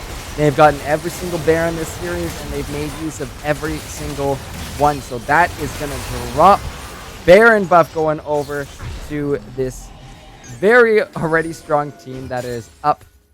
Quick maths, 6-7k gold, I want to say. Yep. But 7k. Dragon up in 20 seconds here. A lot of ultimates available from either side. I think every single ulti is available. They are spotted out there by the Galio Q and not able to set up that Death Brush. And with this Baron buff already being worn, with 2 Infernals already, Guardians need to be so freaking safe about this one. And oh my god, Dalio finds a huge taunt. That's going to be the heroic entrance to actually cancel. Diana ulti is looking to go in, but it's just an absolute bloodbath as both these teams clumped up together. Guardians are low, but they actually might be turning it around. SRC Destiny in this back line, pumping out that damage on the Jhin. The fourth shot coming through as well too. He goes into the push and finds it. A beautiful flash there by Destiny, and they're going to be able to take out Relene. A triple kill for Daddy. I take back everything what I said about he wasn't the main damage dealer and just setting up his team. This man is carrying his team, throwing him on his back along with SRC Destiny. Did you see that flash from this Jhin? That was a very, very clutch flash coming in from Destiny there. Who said Jhin wasn't a carry? He's showing up everybody saying, hey, guys, no problem. Give me the carry role. I will carry you guys. He's putting the carry back in 80 carry. That's all I'm going to say about that one. But to be completely fair, this Jhin wouldn't be where he was if it wasn't for the Galio and volley dives multiple times. But here we're seeing the bot lane. Vordaddy's actually going to get hit by the Solar Flare. Ace in the hole to clean that up, and lots of gold. That shutdown gold going on over to Luby Spooby. So that's going to have to go back for a heal, but that's one member down without Baron. Actually, Pantheon doesn't have it. Urgot doesn't have it. Galio doesn't have it. Only one member actually remaining, and that is Jhin. So, you know what? Yeah, you might have lost a soul there, so it's going to be a little scary getting into these fights now. However, Guardian's still showing some life in this game. Definitely. I think it really is in the back of just the damage producers from Fiora. The Hero's entrance getting canceled multiple times by Solaren. Just absolutely making sure the Galio isn't getting any nasty big game-changing knockups. It seems like same as the last fight, the Fear Beyond Death unable to hit its mark, getting that massive alien interference. A little something going on here in the jungle as Solaren's being chunked down a little bit. Relene trying to find that Pantheon out in his jungle, but you gotta expect the Lions to always have numbers nearby. Oh, definitely, for sure. That again, like you said, the Lion Pack going in, making sure every man is accounted for. Nobody's going in without a team member coming in. No smite or no stealing coming from the Pantheon onto the blue buff. How do you think the Guardians? Is there like any change do you think the Guardians can make in how they're fighting these team fights, or you think they're producing the best they can? I mean, both teams kind of have to follow the same order, and since they're all kind of more closer range, right? That's why we see these absolute just slugfest. Both these teams going just ham in this giant death ball. But what we are starting to see a lot more. I mean, you already pointed out Solaren stopping those Galio ults from happening. However, he's actually might be in a bit of trouble. We'll get back to that one. As Vordaddy is down here. So the two strongest players now going up against Solaren, but now we see the jump on to Destiny as TP's coming through, as Solaren is just going to get eviscerated. Pantheon is down here as well, as, beautiful Deadly Flourish, and deadly indeed, as that's going to be two members of the Guardians dropping there. And it looks at least like the Guardians were able to trade for that mid-outer tier tower, but they need to get hustling on out of here before these four Lions, they're stalking their prey. That's going to be the Lion pack hunting for Luby right now. They're going to try for it. As Dot goes down, we're going to see it. Locks down, Electrocute, Ignite is dropping down. Madrill finds himself another kill, 7-3-14 on that Pantheon quote-unquote support. But now, Inhibitor Tower top lane getting chunked down by SRC Legend.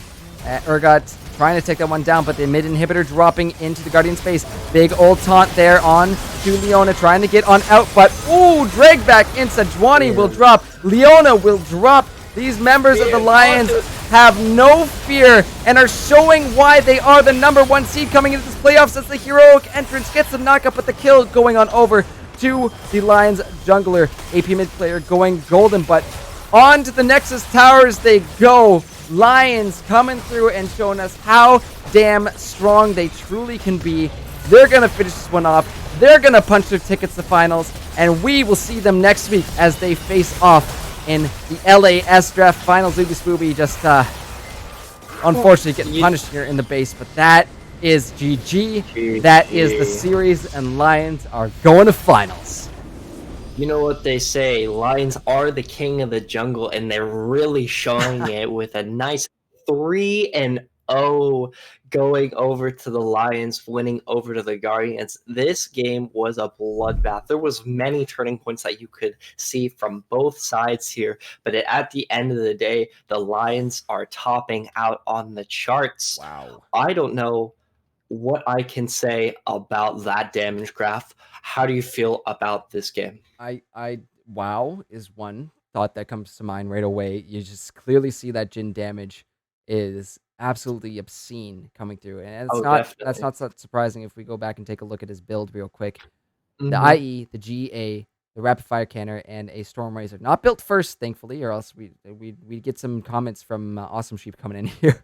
But yeah, just tons of damage. However, like I said, this Jhin would not have popped off without the help of Volley, especially Volley, and of course the Galio as well too. We saw, I mean, it was, I wouldn't call it BM, but it was just a flex of power. Galio and Volley Bear just literally stood right outside that bot turret and said, "Okay, what are you going to do about it? What are you going to do about it?" And there is no answer to it. I mean, Luby had to run, and Dath essentially just sacrificed themselves to make sure that the Caitlyn didn't get dropped once more. But that just shows you how key Vordaddy was to setting up the success in the bot lane. He was there multiple times, and that was kind of the exchange. Reeleen's going to be in the top lane trying to get this Fiora ahead. Well, I'm going down to the bot lane to make sure this Jhin goes ahead, and it worked out way better in terms for the Lions to get that extra damage coming for sure. I mean, I don't know what else to really say. They really are pulling back of what their strengths are at the end of the day. The Jhin making sure, as Destiny was making sure, giving Destiny that lead to give himself enough damage output to secure some of those really, really, really tight team fights. At the end of the day, securing that Inferno Dragon, making sure that gave that extra push to get that clean and final 3-0. I have nothing else to say. final thoughts. I will hang on to you for a little while longer before we go back to analyst desk. Okay, We no have to say problem. goodnight. Over on the other channel in the other Hmm? series, Bandits have also swept the Vipers 3-0. Wow. So we've got our finals lineup, which is Lions v Bandits. What are you thinking about next week, and how is that one gonna go? I don't know. That sounds like even more of a bloodbath than these games. Just coming off of myself here. I think it's really gonna be coming down to if you're going for more of a Lions favor, it's gonna be coming down for those drafts, those team fight comps, those late game maybe Vagar pops, maybe some heavy team comps like this where you just get massive AoEs, getting those amazing stellar Galio ultimates into the fray, maybe some more Daddy on that Volibear because he's been just sweeping through the series with it. Bandits are just a scary, scary camp as well. I haven't seen as many games as I want to see from the Bandits, but just coming to see from a couple of their games from their just their lineup in general, it's just going to be an amazing game for that final. Yeah, I'm definitely looking forward to next week because it is absolutely going to be a banger. Both these teams just showing up and proving how strong they are. So the fact that we got 2 sweeps tonight, a little unfortunate because we don't get to see as much Yeah, action, but definitely. that's just showing how strong these 2 finalists are coming into each other. And I am so pumped to see the Lions face off against Bandits next week. I am too, man. Oh, what a series though. Oh, Lions are definitely. just yeah, yep, coming through. We saw some really good moments out of the Guardians, but in the end, the Lions show us they can play from behind. They show us they can really dominate when they're ahead. And in the end, they come out the better team. But my goodness, gonna be a banger of a series next week, Paige. I am so excited to watch and to see that game unfold. Ladies and gentlemen, thank you very much for letting me cast. I hope you guys have a wonderful day. Take care, Paige. Thanks again for joining. Thank you very much. All right, guys, welcome back to the analyst desk. It's your boy Gurf joining you once again. And what a fantastic series coming out for the Lions, just taking a clean sweep against the Guardians and securing their spot in finals against the Bandits next week. That series just ended as well too. I don't know how we're so synced up tonight, but for some reason, it's in the stars tonight. But my God. You guys can see the player of the game poll going on right now. We're going to take a quick break, but when we come back, we'll be announcing our player of the game and just making a few announcements for what is going on this week. So guys, keep those votes coming. Let us know who you think deserves that player of the game, as that is currently live right now. I don't know why my chat on my desk is not working. However, that's live. That's on right now. So let me know who you think deserves it. We'll be right back after this break, so don't go anywhere.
Hello, ladies and gentlemen, and welcome back to the conclusion of the LAS draft playoffs, the semifinals at least. Not the end of playoffs. No, no, no, no, no. We still have lots of action waiting for you guys next week. But Lions take a dominating victory tonight, going 3-0 and punch their tickets to finals. So be prepared for some absolute crazy games next week as they take on the Bandits in a best of 5 to decide who is going to be the LAS draft champion. My goodness. Wait, what about it? Oh yeah, it's kind of funny looking, eh? Anyways, guys, it was a absolute banger of a game, but like I was talking about during the post game there, yes, the Jhin did crazy amount of damage. Yeah, Destiny was making some great plays. That flash play there to get out of vision and get that force shot on the Guardians was just absolutely beautiful. However, in order to get Jhin to that point, you needed a special certain somebody to get that ball rolling. And this player, again, gotta watch out for this volley next week. Bandits, if you're listening in. Vordaddy coming through as our player of the game, going 10, 5, and 18, contributing massively to this game. Did a phenomenal job on the volley bear. Congratulations, Vordaddy, and congratulations, Lions, as you make your way to the finals next week. Going to be looking forward to watching that series come through. But you know what? Huge thank you to the Guardians, this split. They showed up absolutely massive, and it was amazing to see the growth of that squad throughout the entire split. Like I mentioned at the beginning of this series, before we even got going, Guardians kind of started out a little bit bumpy, but that synergy grew, all the players grew, and you could really see it as they made their way through the split on that tail end of it and getting into the playoffs too. So huge shout out to the Guardians. Thank you guys for playing in the split, and hope to see you all back in the winter. But that will conclude our stream for tonight. So guys, thank you so much for tuning in and watching. Both myself and Noah on the other stream. I think he's done at this point if we're on the multi-stream. But okay, bye Noah. But anyways, that was super fun to watch. Thank you to our fellow color caster, Same Page, for joining me. And honestly, fantastic questions. It kept it going, and that was just awesome to just. That was a great little conversation. That was really fun. Paige, if you're listening, that was really fun casting with you, man. That was awesome. Anyways, guys, that's gonna do it for us here tonight. Don't forget about our merch. It's getting a little chilly out there, and what better way to stay warm than with your own personal Legends Esports hoodie? Let me tell you, very comfy, very insulated, very, very warm. You don't want to miss out on that. Of course, you got the option to go pick up a jersey for your favorite team, or even your team, to commemorate one of your big wins coming up. So those finalists, I definitely suggest checking those ones out. However, guys, it is time to close up shop for the night. I know, unfortunate. Quick shout out to my brother Beacons there. Hope it's looking good on the big screen in your new home. Congratulations, by the way. But tomorrow night we've got another absolute banger of a series for you, as the Legends Rivals series is going to have their losers brackets finals. I think that is the correct term for it. But whoever wins tomorrow night's series will be going into the finals to face off against the Rattlers. But it will be the Rhinos taking on the Gators. And surprisingly enough, Rattlers were able to overcome the Rhinos in a best. It went to 4 games last week. Bartowski and I were up quite late grinding out that one. But Rhinos now have to take on this new Gator squad, which is looking quite strong. So we're going to have to see how that one breaks down tomorrow night. Here, no, not here, not on this channel. Main channel, Legends Esports GG, no number at the end. And that will be at 8 o'clock p.m. EST tomorrow. Sorry for the delay. We will keep you guys updated on anything if anything changes. But that is the situation, because I am a busy man. I got plans. I gotta do class. Unfortunately, I'd much rather be here casting and hanging out with you guys. But no, I'm stuck in class till 7. So unfortunately, I'm gonna. I will join you guys, and you'll see me at 8 p.m. EST tomorrow night on the main channel, joined by Bartowski. So guys, looking forward to a fantastic night. Thank you for joining us tonight on our little multi-stream. This was a lot of fun to do, so hope you guys enjoyed that one. fact that we got both these streams out tonight was really, really awesome. But that will do it from us here tonight. So guys, thank you so much again for joining. Thank you to all our follows. Thank you to Dream over on the main channel, who just dropped subs left and right like an absolute baller. So that was just beautiful to see. Thank you so much for supporting the channel, guys. And we will see you guys tomorrow night, 8 p.m. EST. Love you all. You're all beautiful people. Last but not least, Noah's a cutie. Dream with the Flex 54. That's actually nuts. All right, fellas, we're going to call her here. This was a fun one for sure, but love you all. Mwah, mwah. That's kisses from Griff. Hope you're all staying safe and healthy in these trying times.